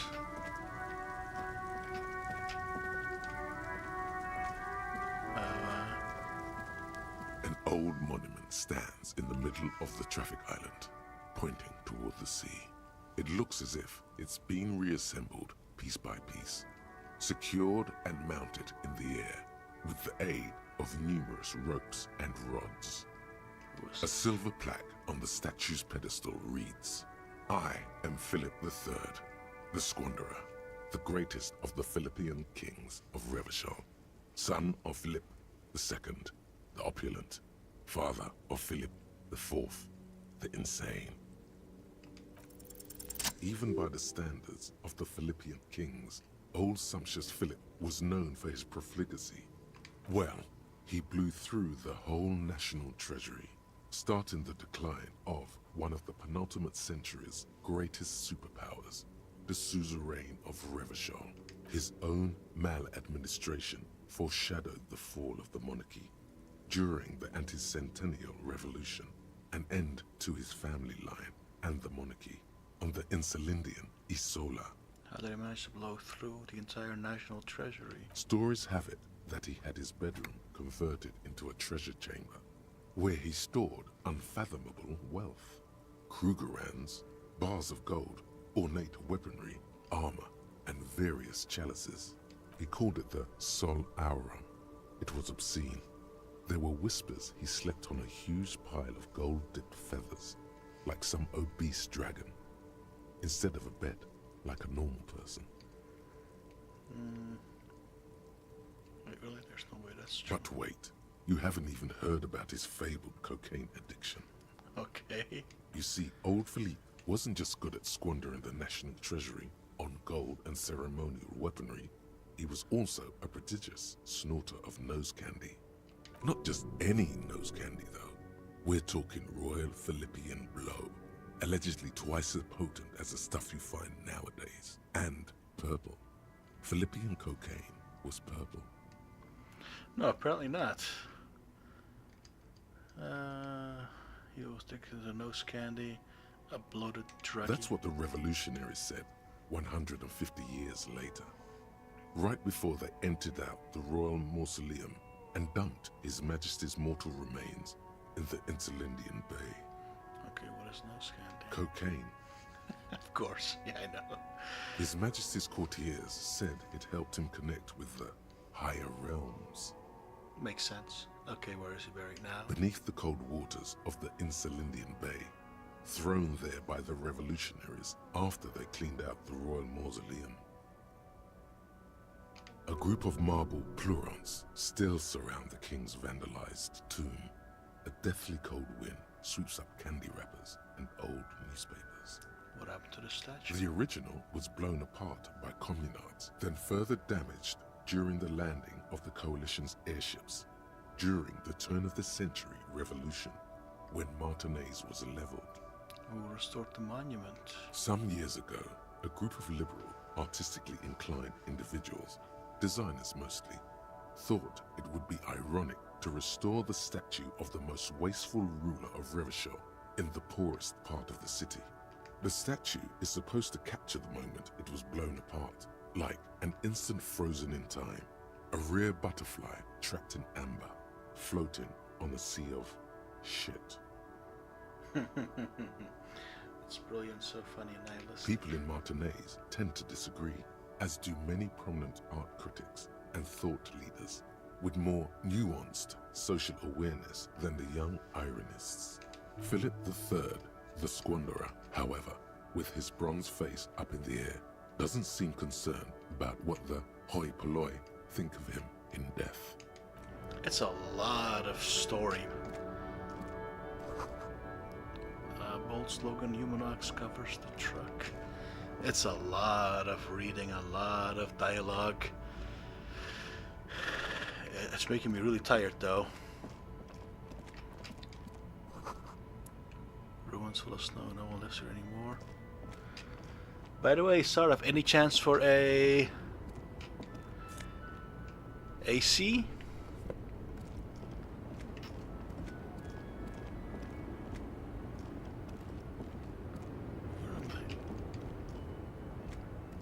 The small, wrinkled woman does not greet you.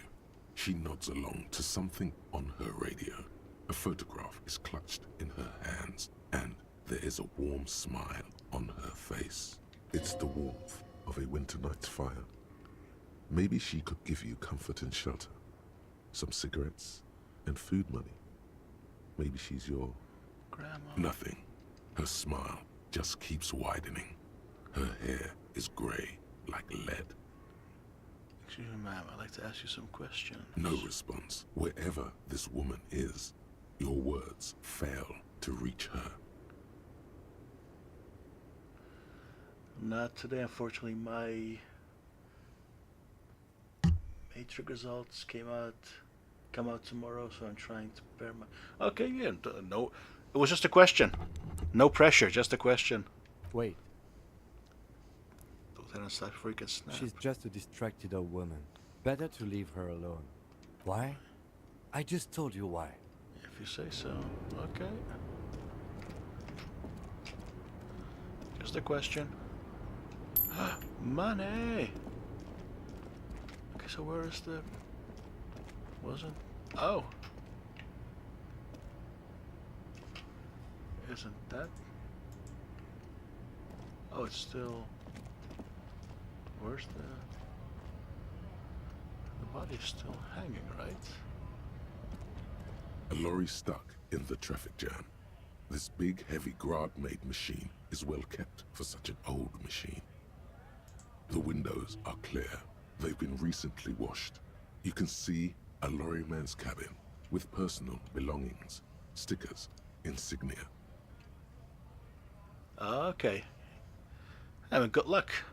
But you don't know the grade yet, so tomorrow you will know. Okay, man. Again, good luck. Kind of stickers and insignia. The driver has adorned his space with a substantial collection of peculiar paraphernalia. Proclamations about honor, strength, and purity are glued to various panels. What about the back seat? The back end of the cabin has a small perch to sleep, large ashtrays. There are several suns and wheels sewn into the curtains. Racist nationalist paraphernalia. Not unusual in this part of town. This is our guy. That's towards the racist lorry. Do you think this lorry belongs to our tough guy? Likely, yes. This guy's proud of who he is. Drapes it all over his machine. Okay. It was a tree, right? Isn't... Am I not supposed to... This is not the place?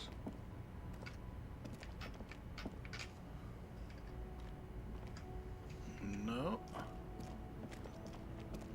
Okay, Well, what the hey? That was weird.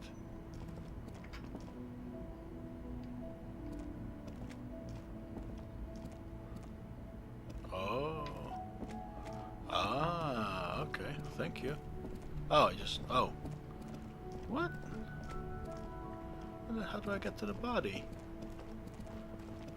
So I'm just back at the beginning again. I have to go right, or it's just here? Oh, it's just back here.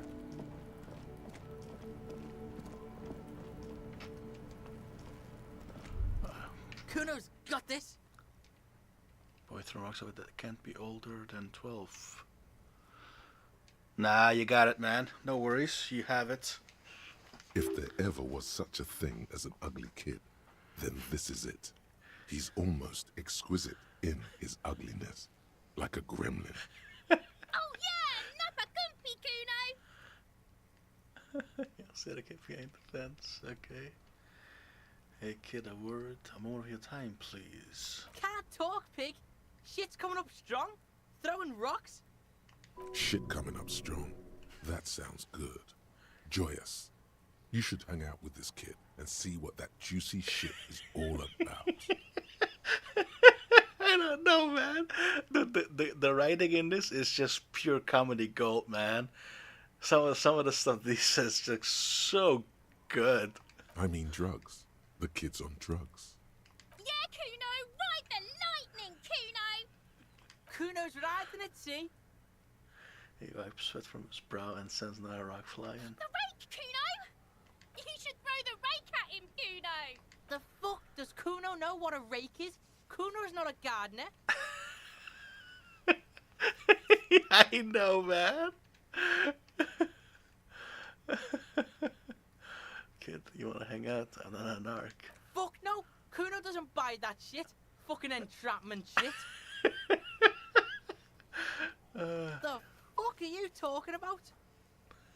He's calling us Kuno! He says we're fucking each other! What?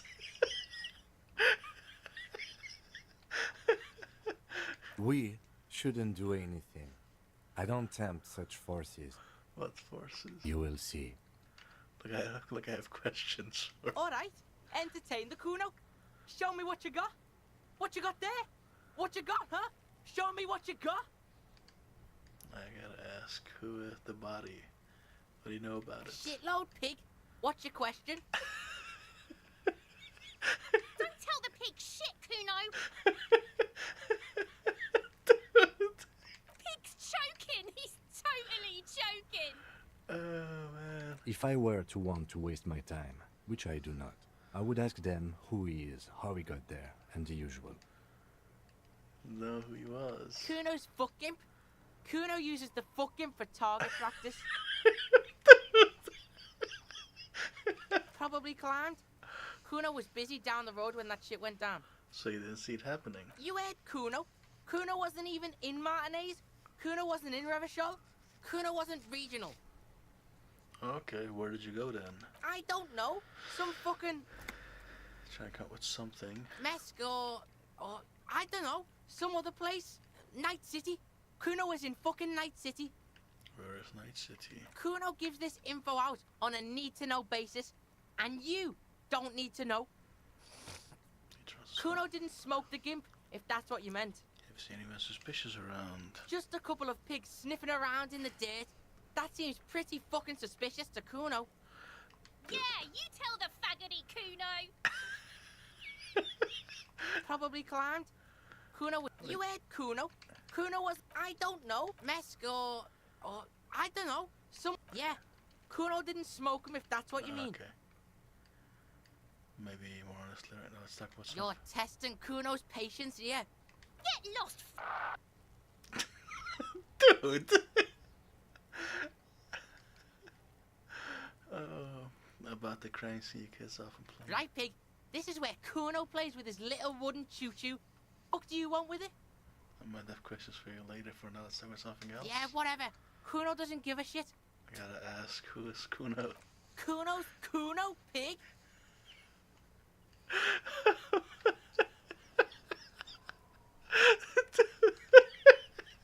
So you're sure yourself in the third person? The fuck are you calling a third person? Kuno's the fucking first person? He looks slightly confused, but proud he came up with that retort. But right as he's getting distracted, You hear a malevolent hiss from behind the fence. Watch out, Kuno! He's trying to fiddle you! He's gonna put his hands on you! The thing behind the fence starts squealing shrill and violent like a fire alarm. Help! Pig's got Kuno! Help! Ray! The sound gets louder as the child shouts at the windows overlooking. Dude. Help! He's got the Kuno, help! I'm not doing anything. Everybody, please! He's digging his dick out! Dudes! Escalate, Kuno! His dick is out! You're afraid! Pigs in here, Kuno! Somebody, please!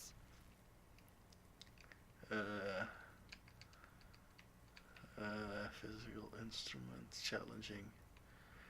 Are you high right now? Help! Misters, help! He prances around, eyes bulging out their sockets, rolling hard, yelling at the window. He's having the time of his life. Total ecstasy. Fuck the pig. He's flashing Kuno! He's showing his genitals! If you don't help Kuno now, it'll be too late! Who put you up to this? No one? Kuno's doing this because he likes it, pig. Dude. This is where Kuno establishes dominance over you. Help! The pig's gagging him! Kuno can't speak! No! Get off Kuno, you sick fat fuck! Someone put you up. I wanna do this one, but...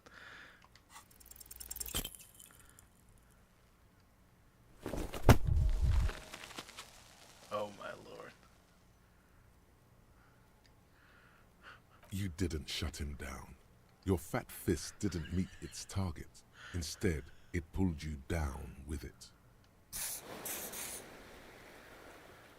Say nothing, try to hold. Pig's trying not to cry. Kuno can't believe this shit. Can no one stop the Kuno? Pig, Kuno thought you had this. What happened? Kuno can't do anything now. He's writhing with joy like the power you gave him is too much to take. It's safe to say he has established dominance over you. Fucked your shoulder, fucked your knee, fucked your fat body up! Okay, the one behind the fence hisses. Like a lit fuse. Ready to go from the light. Yeah, I deserve this. Yeah, you deserve this. Trying to show your dick to Kuno. Kuno was scared. Hello, a low number. Let's just get back to it.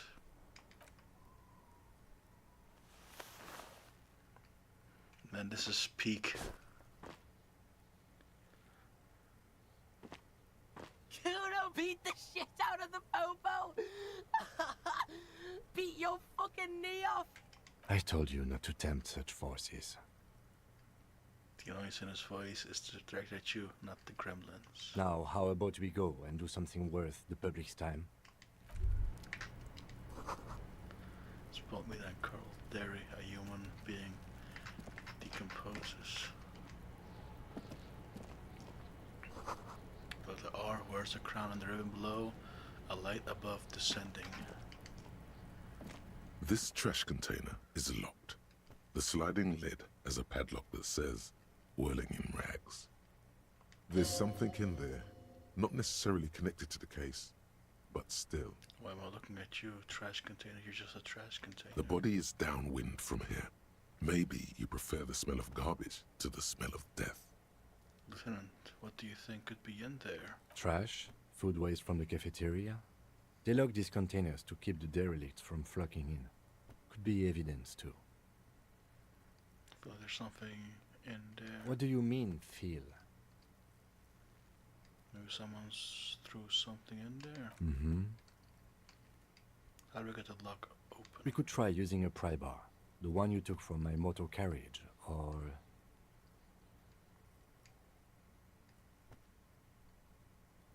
We might want to ask for a key from the manager of the Whirling in Rags. He probably has one. And he also has information.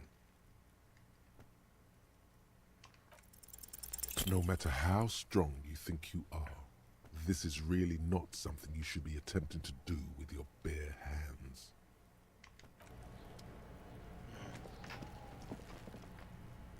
What does this kid have to say, actually? Kuno, the pig's getting pretty close to me. Come to snuff my shit out, I think. Take one step closer. Looks like it's time for me to go, Kuno. Pig's come to take me in. So let's ask some questions. I'm going away for a long, long time, Kuno. Going away for life. What's going on there? Fuck are you trying to pull, pig? Oh my lord. What a strange word. I come from the woods, good Davidu. You don't want to go there with me. You don't want to see what I've seen. Don't be traumatizing here. Get the fuck out of here. I'll die before I squeal, pig. Hey kid. What's this kid shit? Fucking mind games. I'd rather die than squeal. Get the fuck out of here, face. You got done. Talk to me. Do it, these, the I'll attitude, die man. before I squeal, pig. You don't want to fuck with me. I got my hands bloody. I'm not here, pig. You're not seeing this. You can still see the top of her hat from behind the fence. Okay, yeah.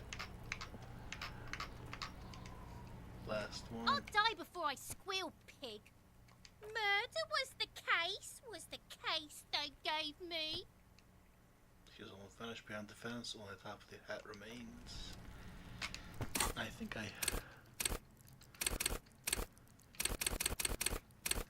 logic.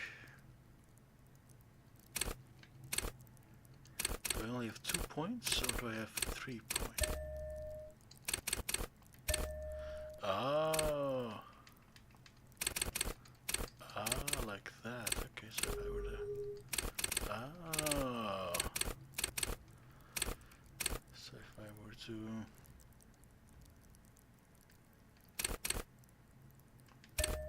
Logic is good. Trauma. This could be handy.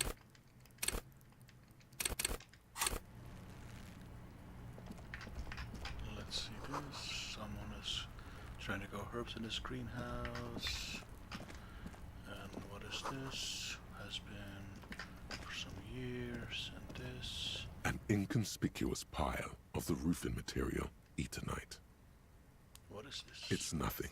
Someone just left some roofing material slanted against an old shack. So it relates to your inner.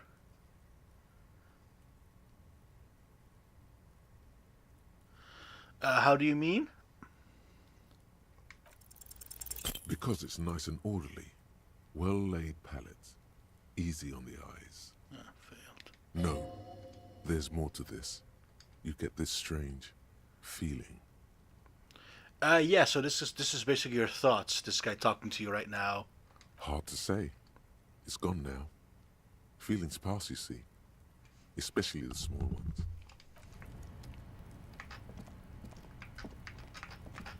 Okay. Let's see what's in the box. What's in the box? Money. Oh, and heal. Okay. Ah, but just I see. Regularly, but still. Oh. Is that blood or? There are several footprints in the mud, left by work boots. Anywhere from 6 to 12 pairs have walked here. I pressed send early. My bad. Supposed to one sentence.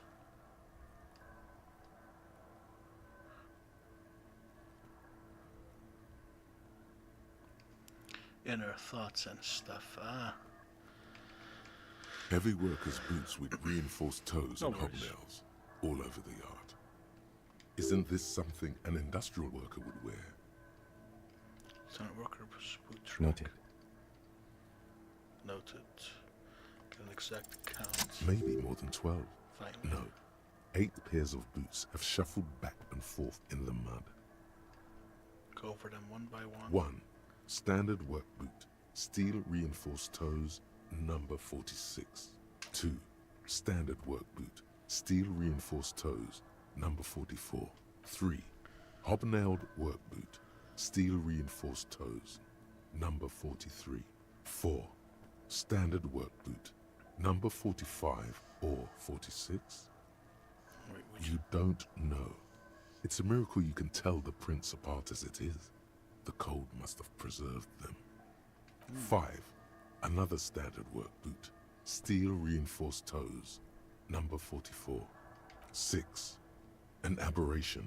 Light as air. Even pace. Same make of boot, but number 41. Impossible to tell.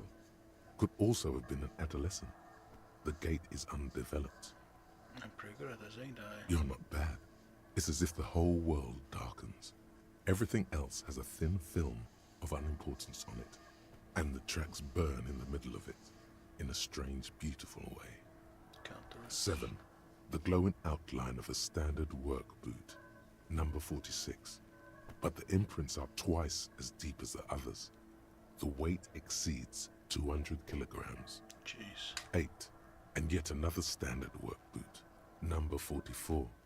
There's an aberration in the pattern of the sole, however. The right sole is smoother, more worn. How many?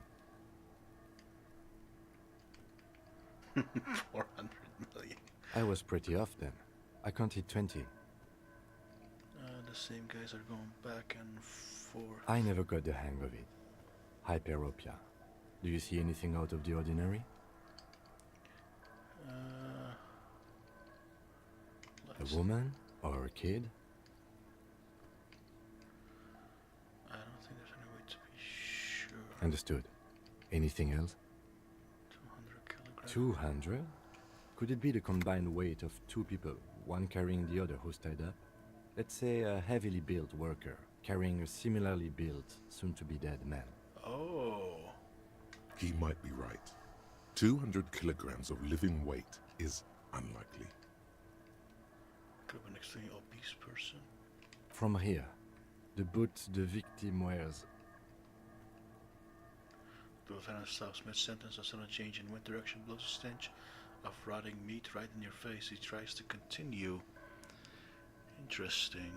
It's bad. Very bad. Before you can heave, the wind changes direction again. The greenhouse plastic flapping in its gusts. I think I think everybody who plays the game will have a different experience every single time, I think, because of the choices you make and the build I think you the way you build your character, because you can pick your intellect, your psyche, your physique and motorics at the beginning of when you make your character. So I made it 3-4-3-2, but there's also different ways of making it pure intellect, pure psyche, pure physique, but then you also have separate builds, which is why I said it's like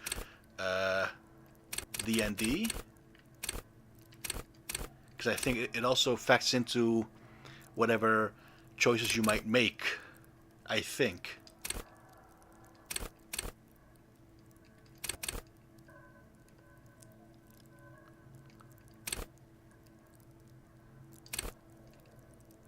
Healthy organs. So it might actually have an effect on the choices you make. So if you pick something completely different, maybe you'll have different choices, or maybe the same outcome that you picked before has different, or the same choices might have a different outcome. Like maybe if you built more physique, you might actually be able to punch something. I think so. That I think that's supposed to be the case, which is why there are so many options, right? So maybe when I punched the guy in the throat, one of the characters, and I tried to punch him again, a right hook, but he stopped it. But what if I were to build fully physique? Would I be able to punch him twice and have a different outcome, or would that be the exact same? I'm not sure. But what I'm saying is, like, there's a lot of choices here as well that might determine what those options that you have picked before might actually influence. Again, I'm not sure, but I think this is why they probably consider this game to be really good. Because there's a lot of options to actually go in this, go as a character, and then you might have a completely different experience. And you would have been able to punch the kid, so that would change too. Maybe the luck determination is if you are built more physique, maybe you might have a bit more a higher luck percentage chance to actually succeed. And the lower it is, the lower chance you actually have. I'm not sure. It's possible, right? I mean, it's possible. I'm not sure. Like, I really don't know. And this is just a guesstimation at this point.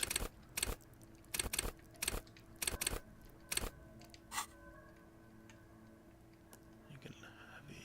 It's just in its gust. He appears to be wearing some kind of armored boots. I can't see any exotic prints here. Someone had to carry him. Are any of the other prints deep enough? My God, what was that? Wind keeps changing. Are any of the prints deep enough in your opinion? Which ones? I think we have arrived at a conclusion here. Possibly, yes. Mark's done something in his notebook. But why? You're thinking why? Why did they have to carry him? Yes, they could have used a makeshift stretcher or just march him up to the gallows.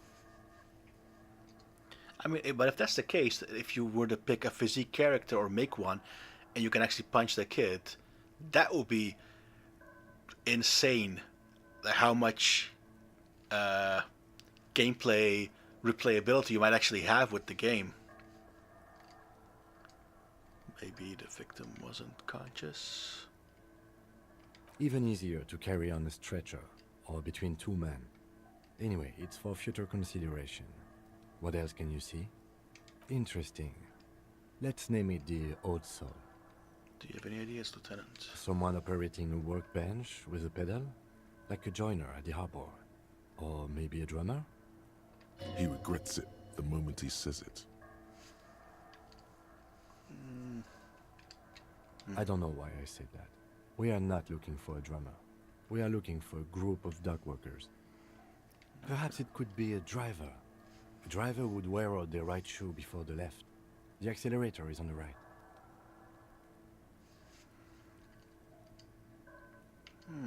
Not thoughtful. We should keep our eyes open around the traffic jam. See whether anyone strikes out as a potential suspect. Seems prudent, no? The carrying theory seems most logical. Less evidence like stretchers to dispose of. True, yeah. And, well, depending on how heavy this guy is and the other guy, like let's say they're about 100 each, or 90, 110, 95, 105 each, that would be okay. How old do you think these tracks are? But again, if the amount of differences you can play, get through each playthrough is again different to everybody, you can have a whole different experience with the game. A week, maybe? 7 days would fit the time frame provided to us by the caller, who reported the hanging. True. It is not impossible. How do you know? I pulled last week's forecast for coastal Ravachol. 7 days below freezing. The day before, the day of his hanging, was the last warm day. Correct again. Sub-zero temperatures would preserve the tracks in a good state. The commotion here could have taken place a week ago. What do you think happened here? What do I think? A mob of people brought something heavy to the tree. One of them was carrying the victim. They shuffled around, especially under the tree. Then, after hoisting him up, they stood in a semicircle facing his direction. At first glance, this appears to be a lynching. Indeed. They all stood in a row here and looked at the tree. Yes, everything fits so well. Carried him over, hoisted him up, watched him hang. This is easy. I think you have a firm understanding of what happened here. The lieutenant's eyes narrow. He's thinking to himself. I doubt, perhaps, it would be unprofessional of him to be sure of himself at such an early stage of the investigation. Either way. What else? We've been through all of it.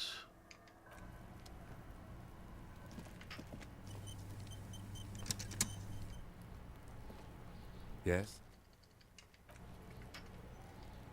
Do we just... He wouldn't hold the weight of a grown man. Let's ask him then. Look, see? It's the fucking war pig! Try not to knock yourself out. I've got to ask questions. I still have a case of You belittled yourself before the Kuno. Now you must seek his forgiveness. The democracy, I can't have uncrossed feelings here. Look, play along. I want to make this right, to make amends. Fucking what, pig?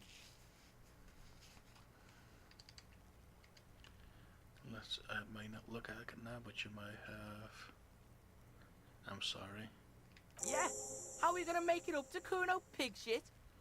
I don't have anything. What can I offer you, Kuno? Please don't waste time on nonsense. The lieutenant does not approve of this at all. Don't listen to the blind fuck, piggo. You're doing the right thing here, trying to get Kuno to like you again. I have the same thing. It just got a bit more interesting now since with these kids. You can pay tribute to Kuno with drugs, or cigarettes, or some wheels. Kuno could use some wheels. Motorized carriage shit. If you have time, watch the first part, and somewhere in the beginning, there's like this cigarette moment. That was so funny. What are you doing? I need to make truce offer him. So. No, you really, really don't. That is a 12-year-old boy. His opinion of you doesn't matter. You don't fucking matter, book him. So going to mark that as something I need to do. But why? You're turning this into a huge thing. Yeah, and punching someone always ends up being someone's bitch. Don't you know anything about male power structures, Kim? You're totally unraveling, officer.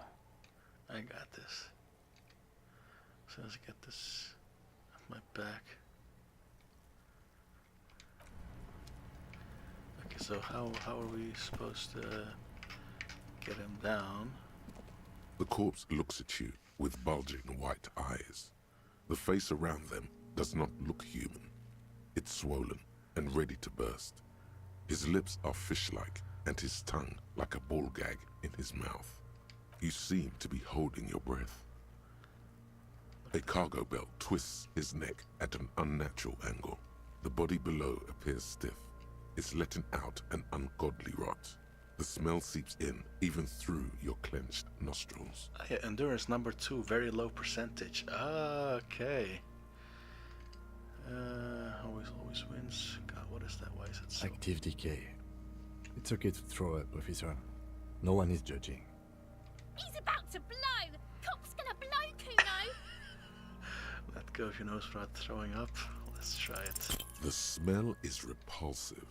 It pushes in from your mouth, more instant and more familiar than anything you'd expected. More fever than odor. It fills your mind, flushing you from within. Try to walk away.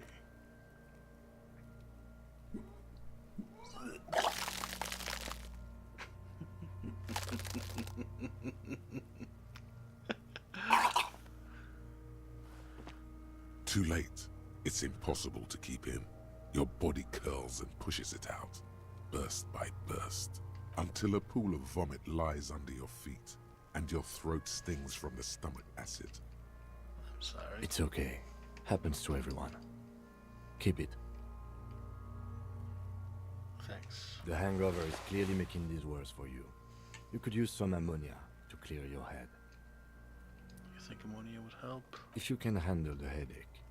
Some officers use it to deal with cadaverine odor. But not you? I can't handle the headache. It's more likely he can handle the smell, unlike you.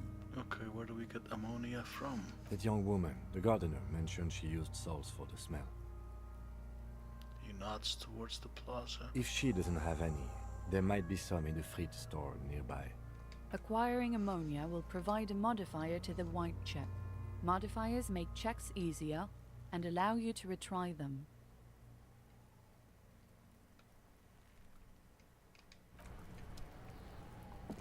Well, let's try and get ammonia. Holy smokes, man.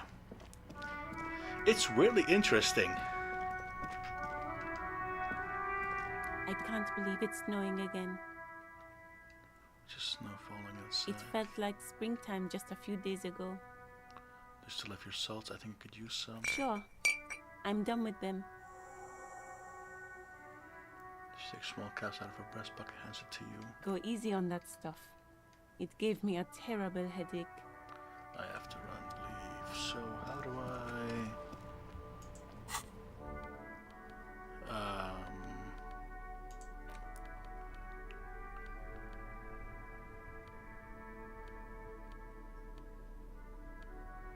So just click on it or something.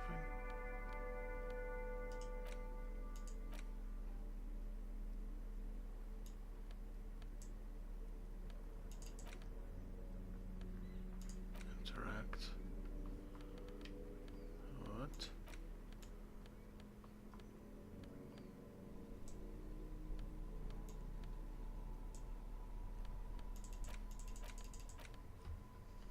Maybe I have to go back or something. How do I use an item? Whoops. Ah, that was a mistake. There he still is, looking right through you with his white eyes. The body below is entirely dedicated to that corpse smell. Emitting it is all it does now. Oh, plus one has ammonia like that. The ammonia only makes it worse. The combination forces tears out of your ducts. You manage to keep it in once. The second time, not so much. When the vomiting is done, your cheeks are wet with tears. Well, we tried.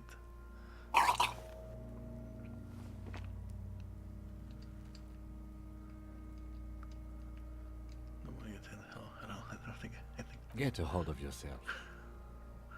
The weight is reassuring, like a crenel on solid fortification.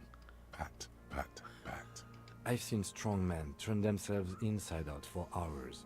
You are facing tough odds here. Alcohol withdrawal makes it considerably harder. I wanna be a... Why can't I give it a pipe and a cut my whole life? I've seen captains puke their guts out.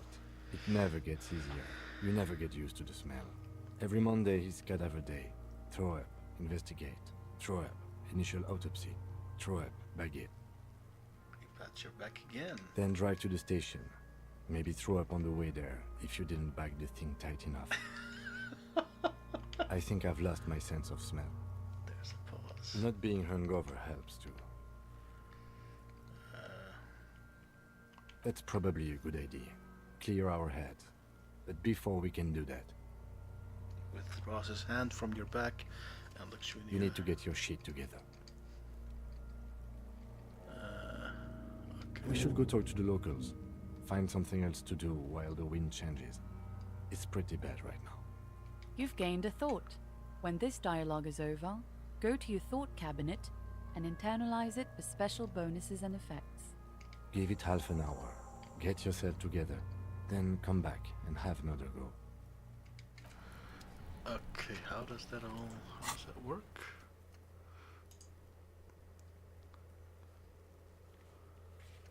Yeah, it was this one. Find smokes and smoke them. Pay for damages. Profile, done. Okay, active. I don't think this is what I think I want this, right? Internalize.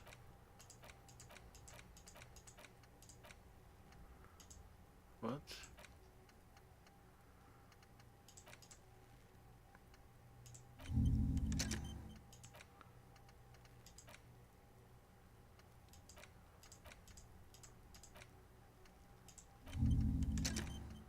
Not sure what this all means. And unlock. What is launch?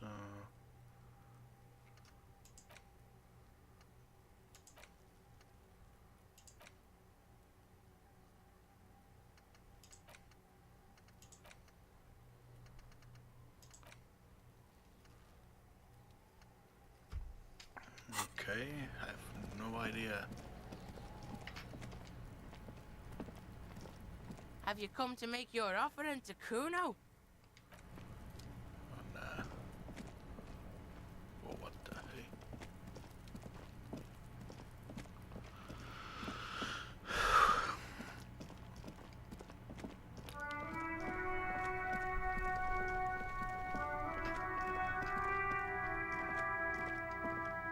Hello, sir. Step right in. The store is open. This is rough and cold. Are you interested in a new and exciting book? Did you internalize the smoke thought? The one you said was the right one? No, that was the one I was talking to you about. That was the the funny bit. What kind of story is it? Is it Okay, as- sir. I'll try to answer any questions you have. I hope they're about books. What is your My name is Annette, sir. My mum, her name is Plaisance. She owns the store. She's inside minding the register or organising the stock. The girl gazed at the window, then suddenly jolts her eyes wide as if recalling something. No, it's okay. Feel free to step in and browse our wares. And you're standing out here in the cold I'm because... signalling that the store is open. Otherwise, people might not know. They'd miss out on the crime, romance, and biographies of famous people. A sudden gush of wind turns the pages of the books on the counters. She covers her face, smiling. But she's cold. You're cold, can I help you something? Kind of you to offer, sir. What could you do to help her anyway?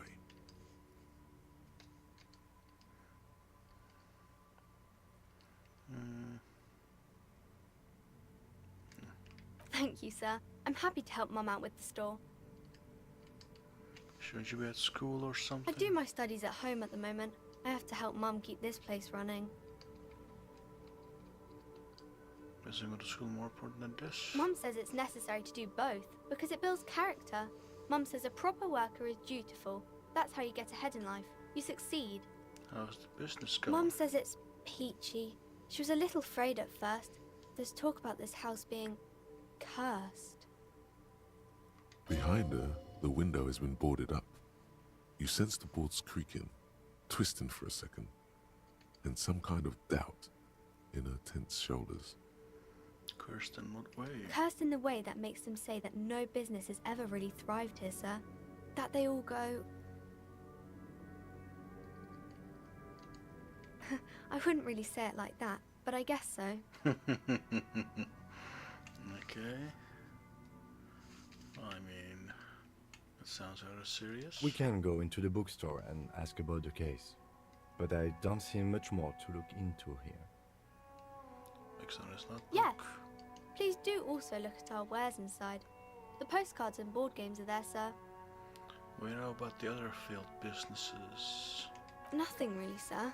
Mum doesn't allow me to sneak around in the back rooms or the cellar. I don't really know what's there. How does this curse manifest itself? It does not manifest itself in any way. It does not exist. I liked it better when we were talking about whether it's appropriate to stand out in the freezing weather.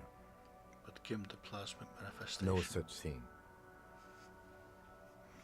The lieutenant stands at your side, stern and serious. Anything else you wanted to talk about, sir? Enough about the curse for now. Maybe I can tell you about some of our books instead. Crime fiction is about murders or burglaries or things like that, and the work of a policeman or a private detective who's trying to solve a crime and catch the criminals. That's crime fiction. He told crime. Is that bad? Crime is what we were solving before this conversation began. Oh, anyone want to read about crime? It's exciting to people, I guess. They get to imagine dangerous things, and it's kind of like a puzzle, where you can guess who the criminal is, or how the good guys are going to catch him. I'm a policeman myself, by the way. You don't look much like a policeman. Something policeman-like. What does a... Didn't mean to offend, sir. Sorry, sir. It's just that you don't look like Dick Mullen. Yes, exactly. You know, nobody actually likes that kind of picture. Important, it's your... What's that mean? You know, cut loose, raise hell, blow And us. everything's better now, sir? Why is that? I don't know. I feel a disgrace. Well, you'll understand when you're older. Oh, okay. I shouldn't have said that thing about Dick Mullen. She likes the guy in the bitches to a fancy of a man. She looks at Dick Mullen, frowning. Dark, arrogant, violent, likely overcompensating for something. He isn't even drawn right. Yeah, we show this work. The perspective is all wrong. She examines the picture, trying to find whatever is wrong with it. She then shrugs and puts the book aside, unconvinced. This is no way to cop. I can do it way better than Dick Mullen. Sure you can, sir. He's just a fictional character. He'll be no match for you. Maybe you can show me some real police work, sir. Like in the books. Okay, I'm going to do something now. You fail to deduce anything substantial. She waits intently. You are... Sorry, Ken. Girl. Come on, anyone would notice that. Okay.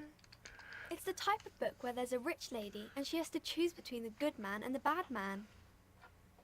She smiles at the thought, perhaps imagining herself in that situation. Or there could be a story about a poor lady getting a rich man. It's about man and lady business, sir.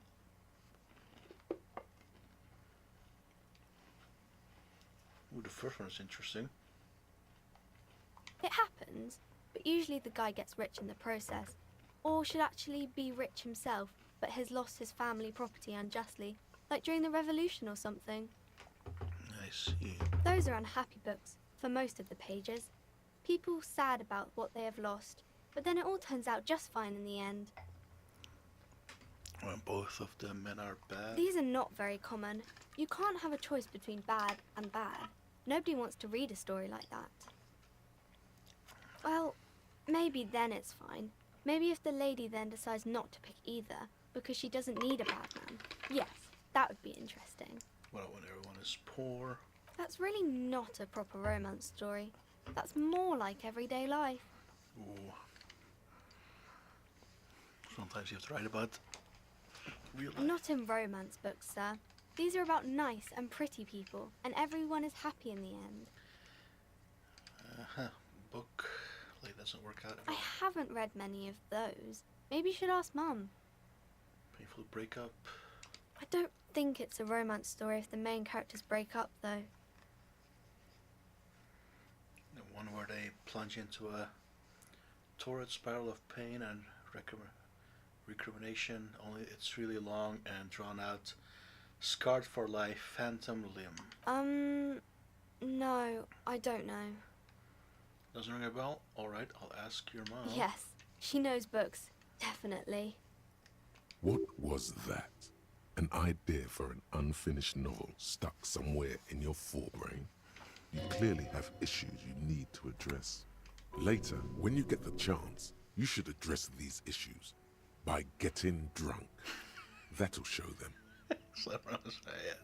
Maybe some about other books? Oh my lord, man, the tips on this guy. Oh, kings and queens and generals of old, or artists and writers, or musicians, those kinds of people. There's usually something extraordinary about them. She scratches her cold reddened cheek, then continues. I think that's why people read them, to find the secrets of their fame. Seems like most people who read those books fail to get more famous from reading them. Doesn't make the reader more famous, does it? But it does make the famous people more famous. Fame sounds delicious, but maybe someone will write a book about me one day. I have better things to do. Bunch of dorks. Annette's expression remains ever so helpful, but she doesn't say anything. Isn't that kind of a childish thing for a grown-up to say? When she grows up, and if she grows up to be clever, she'll discover there's no such thing as a grown-up. You'll see this thing as a grown-up. Okay, sir. She doesn't know what to make of that, but she'll remember it. But a working man. No, sir, I can't. It would be too tiring to refrain from it. It's already tiring enough to remember to say it all the time. It's nice of you to say I could stop, though. Making this face. That's a friendly enough face, most of the time. Okay. See you around. I think this will probably be the last thing I'll talk to. The mom. Molten candy. The display rack is brimming with worn paperbacks featuring an extremely muscular, sword-wielding barbarian on the cover. Nearly all the titles contain the word Hyundai somewhere. It's about the Amuse Muscle Man books. Oh, Man from Hyundai. A very popular series of adventure novels. They're awfully immoral and violent books. Blood and violence, scantily clad women, epic narratives, all those mystical things he encounters. They're bound to grab those with little imagination and nothing to do. Sounds good. Which one should I start with? What does it matter? They're all the same. However, the customer is always right, they say. If you're a novice of the series, I'd recommend Hyundalaman, the man from Hyundal. It's supposed to be a good introduction to the series. Rows and rows of Hyundalamen blur your vision. You make out some titles. Man from Hyundal and the Mammoth Riders. Man from Hyundal, Return to Hyundal. And the solipsistic Man from Hyundal and the Hyundal Man. Good God, how many are there? Maybe 100. Man from Hyundal and the sages at the end of the world. Man from Hyundal and the false god. Man from Hyundal and the scorched earth. Man from Hyundal, the Hyundal colonies. Man from Hyundal and the swamp beast. Man from Hyundal and the snow crabs. Is that all? Not even close. Man from Hyundal in hell. Man from Hyundal and the forest of slaves. Man from Hyundal under the lake. Man from Hyundal, Hyundal burning. There's even the Trial of Death, a pastoral combat game book set in the world of Hyundalaman, and so much more. Special 3. A twinge at the back of your head makes you flinch. Your eye starts twitching. Ow. Your hand reaches toward a book with glossy cover art of the very muscular man from Hyundal in chains, kneeling in front of a staircase leading to a throne. A woman sits on the throne, leering at the man. She's laughing at him, belittling him. Between the throne and the Hyundala man lies a bonfire, casting shadows on the wall. The shadow of the woman's headdress looks like a pair of devil horns. The title reads, Man from Hyundal and the Devil Woman. It's such unserious dialogue conveyed so seriously. Yeah! Yeah, exactly. These guys have some humor, man. Aren't all women devil women? Especially those leering types who seem to wear nothing but an armored bikini. There's also some sort of a snake lizard beast slithering around her abdomen, chest, shoulder region. It's symbolic of vice and sin. The display rack before you is burdened under piles of Man from Hyundal novels.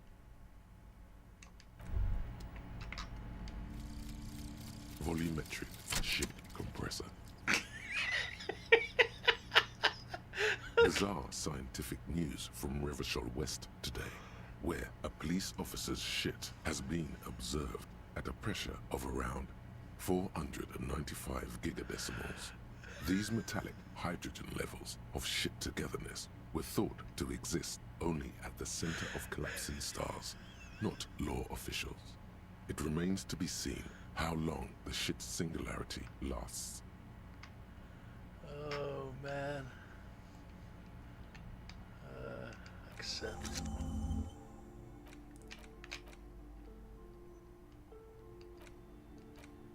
Oh.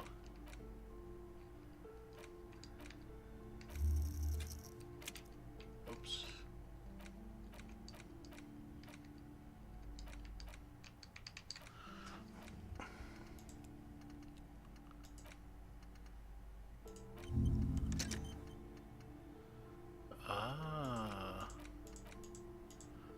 Okay.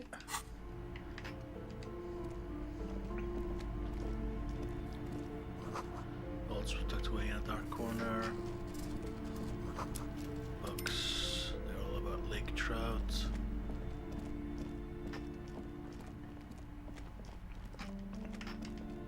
You see a set of tattered curtains blocking the way to another room. A strange cage-like trinket dangles from the curtains. Excuse me, officer. The back room is strictly for employees only.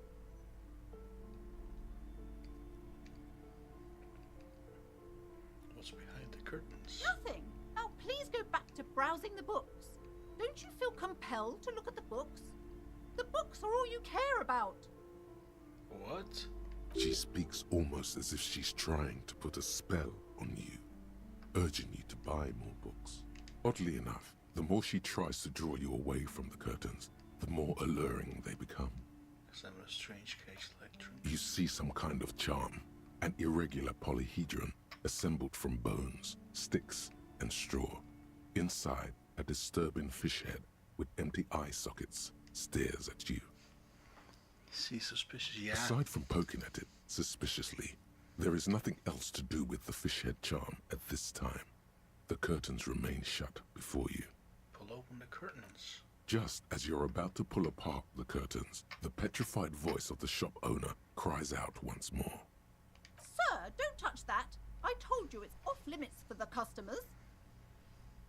Her hand has closed around her pendant, her fingers nervously playing with the talisman. Parapsychologically speaking, we're done if you decide to open them.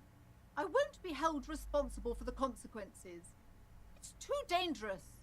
She looks away, mumbling. Why is everyone always messing with the curtains? Why can't they just buy books like normal people?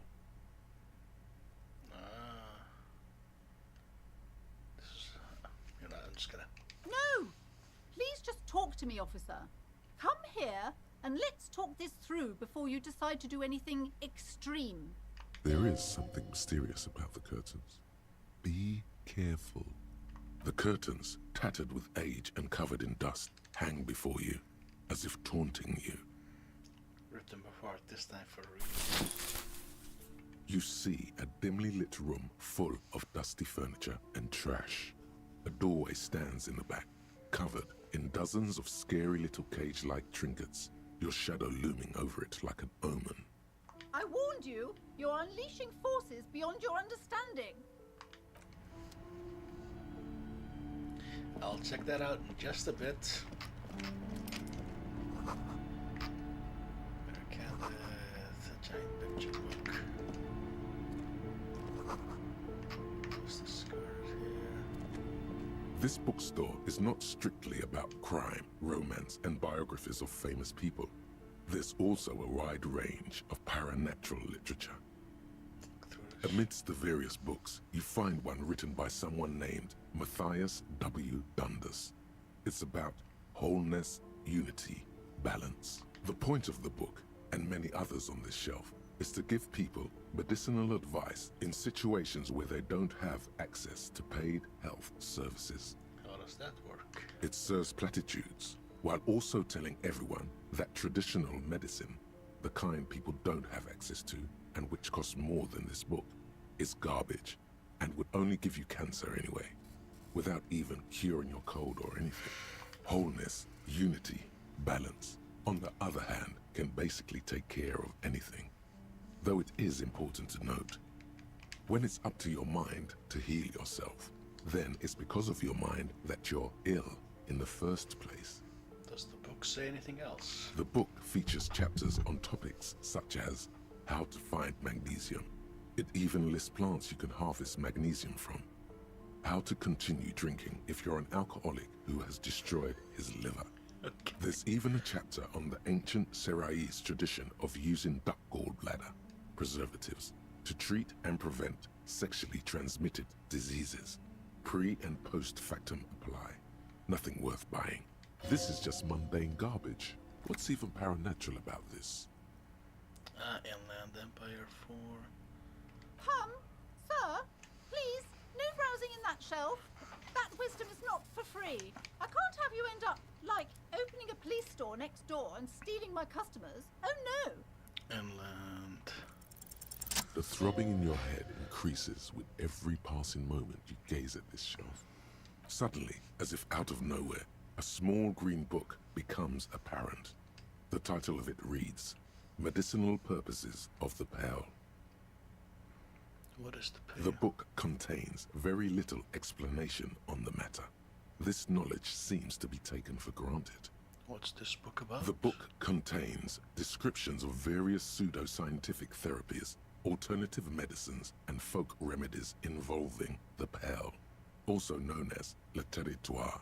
For example, it recommends vigorously swatting one's naked body with a venik or hand broom, made from the leafy twigs of a young birch tree from the near pearl.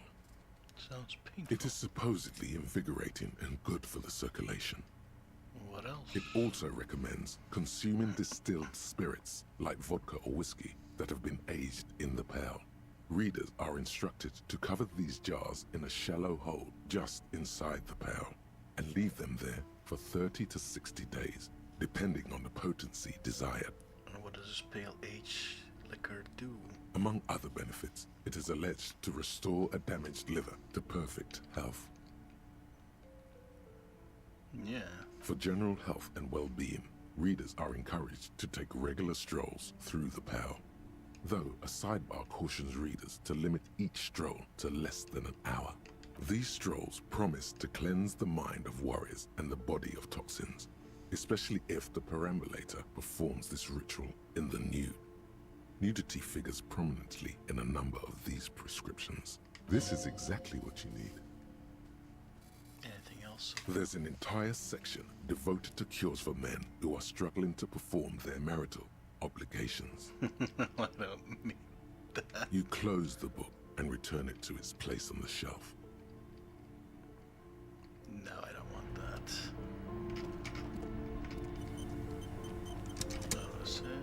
Several maps have been attached to a bulletin board hidden inside the alcove. They're held up by small pins. The board has come loose from one corner. The maps look old and faded. Your eye catches a map of Insulinda, a map of Revachol, and a map of Martinez. Look at the map. This large map displays archipelagos. You see a constellation of small dots on the light blue emptiness of the Insulindic Ocean. The largest in the northeast is La Caillou. You are here. Another far away in the southwest, Seminese Islands, Ile de Fantôme, Ozon, Laurentide, Fas à la Mer, Archipelagos, North Arcade Islands, all just specks of dust on the vastness of the Insulindic. On the edges of the map, the color fades into a blur of dotted lines, black and white, disintegrating into mathematics. In the northeast, a dust mite stands on the north coast of Caillou, in a bookstore.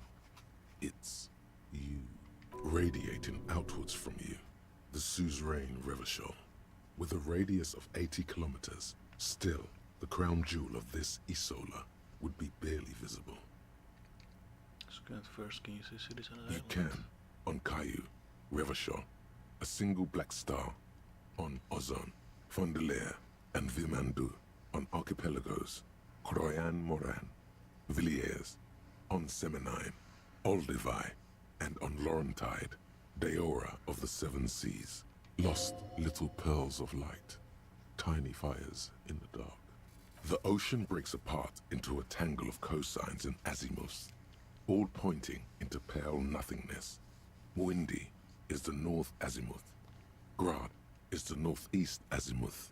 Samara is the east azimuth. Seo is the west azimuth. Isolas, they're called. Connections to other worlds. Words past the Insulindian, unknown to you. You only know you've never been there. You have little idea what they are. Distant stars, gods. But looking at them makes you feel almost non-existent. Whatever they are, the Isolas are immeasurably large compared to you, and very, very far away. Perhaps they are gods. Gods of distance and outer dust. Dude, so much dialogue for just a map. The north coast of a verdant island is shattered by the delta of a river. It is the River Esperance. Countless bridges put the shards back together, connecting city blocks to river islands. La Delta says a great artificial heart in the center, teeming with life forms and construction. To the east, rolling hillsides, Le Jardin, Stella Marie, the suburbs of Saint-Baptiste, swallowed up into the megacity. They sound rich to you. This is Revachol East. And west of the river. Houdon. It's somewhere to live. Not bad. Then there's Jamrock. It's bad. People shouldn't live there, but they do. Then Forberg.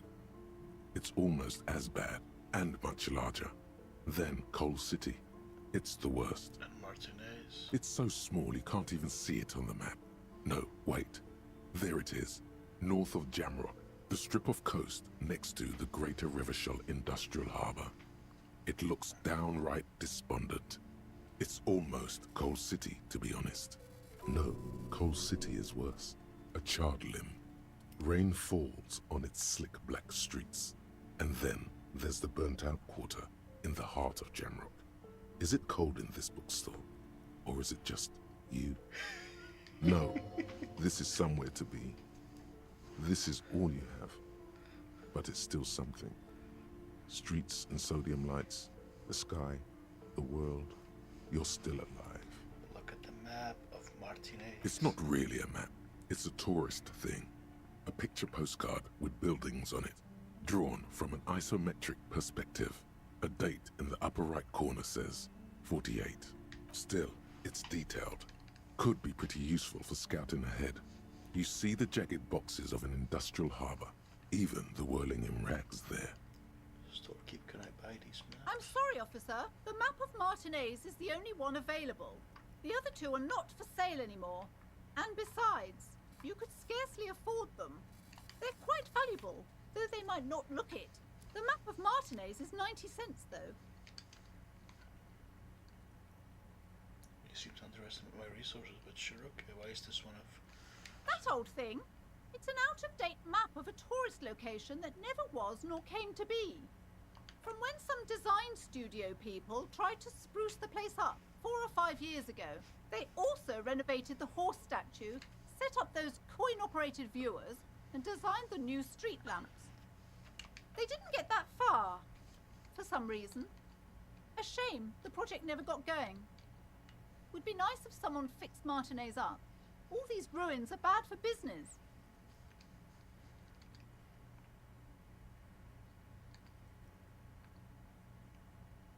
Always good to be informed of your surroundings. You've acquired an interactable item. Investigate this item further by going to the Interact tab in your inventory.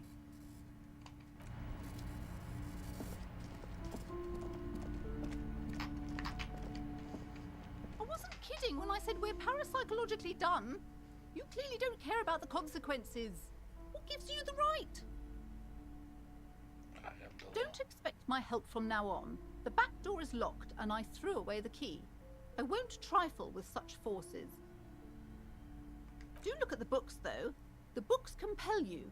You may be able to make up for this by buying a lot of books. I hope you're a voracious reader. Cursed? Who said that? Annette? I will have a word with her. This place is not cursed. It has a robustly magnetic energy. Good for commercial activity. My business is thriving, sir. Doesn't feel like it's thriving. Feels ghostly. Annette, yes, my daughter. I hope she wasn't slacking off again with her nose in science fiction. Tell me, was she at her post doing her job like a proper girl? Wonderful. Did you talk to her? Great. On a scale of 1 to 10, how compelled were you to buy books after talking with her? Her opinion of her daughter depends on how well she lured you into the store.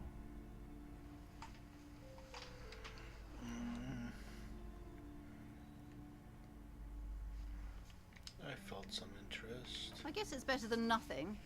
She'll have to try harder next time. She's great. Abolish child labor. You must be kidding. There's nothing like that happening. How much do you pay the kid? Good sir. What does a young child do with money anyway? No, I save it for her, as a fund. She's securing her financial future out there. I guess I was mistaken. Indeed. Are we done with the jokes now? Yes, we've had quite enough fun here. Right. Mind your own business, sir. In our society, people don't get to tell each other how to raise their children. It's none of your or anyone's business. The woman before you scans the store, her shoulders rigid and tense. Every now and then, she nudges her glasses. Goodness, you were already doing good, browsing the shelves. Why'd you stop? Don't you feel compelled? Go, go. Get back there. The books await you. So what else books do you have? Everything is on the shelves. Take a look yourself. The shelves compel you, don't they? The power of books compels you. The power of books compels She's you. attempting to mentally direct you towards the shelves. She only wants you to buy the goods. She doesn't care about the books. Even know what books you have for sale? Truth be told, not really. My sister brings in most of the goods. I'm sure it's all very literary stuff with well-written prose. But you don't learn about the important things in life from fabricated stories. I provide a valuable service. As long as people buy books, I'm fine. Important things then. The truth is available if you just know where to look. And you have to open and free your mind to understand. Okay, I'll take another look. She smiles and nods, seemingly relieved. Farewell for now, peddler. Well, let's check back here and call it a day with this game.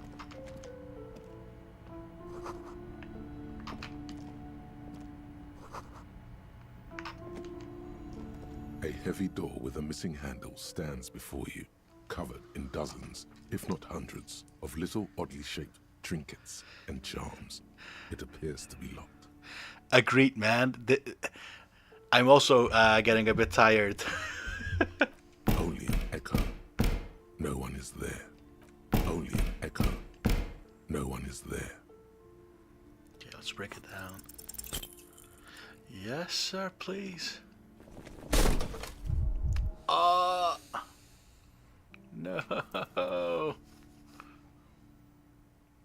Ow. Shoot.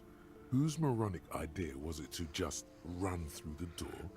Don't you know that things like that hurt? Yeah. Let's see.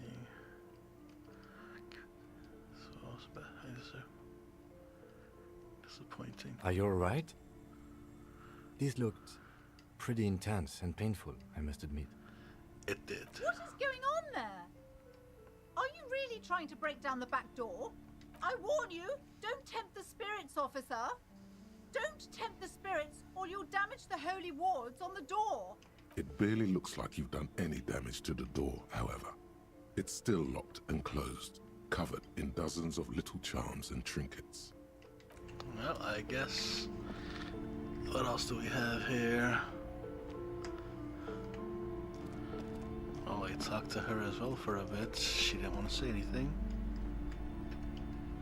Oh, what's here then?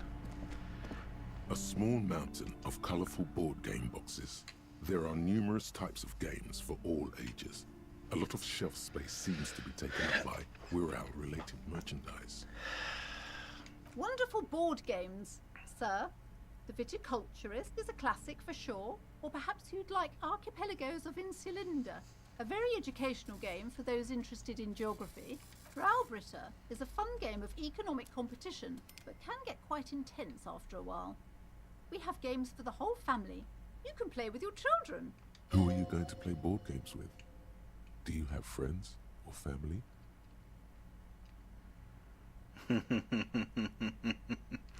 It certainly feels like whatever you are will die with you. Don't be so hard on yourself, sir. You just need to clean up a bit. And technically, friends are a bit like family. Jeez. For playing with friends, I'd recommend Suzerainty. It's a civilization building game where you build a civilization, then set off to brutally colonize and repress other civilizations. It'll cost 12 real. Yeah, I'm good. Oh, this is the...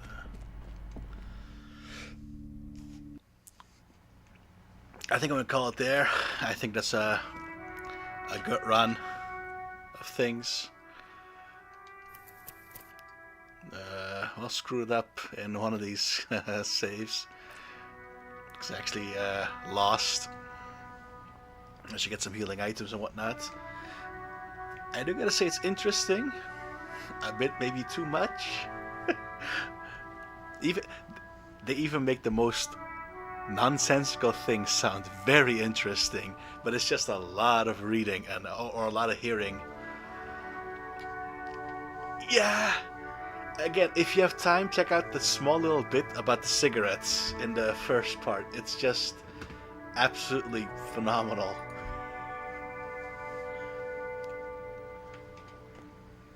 So I guess also no Red Dead probably from Nansen.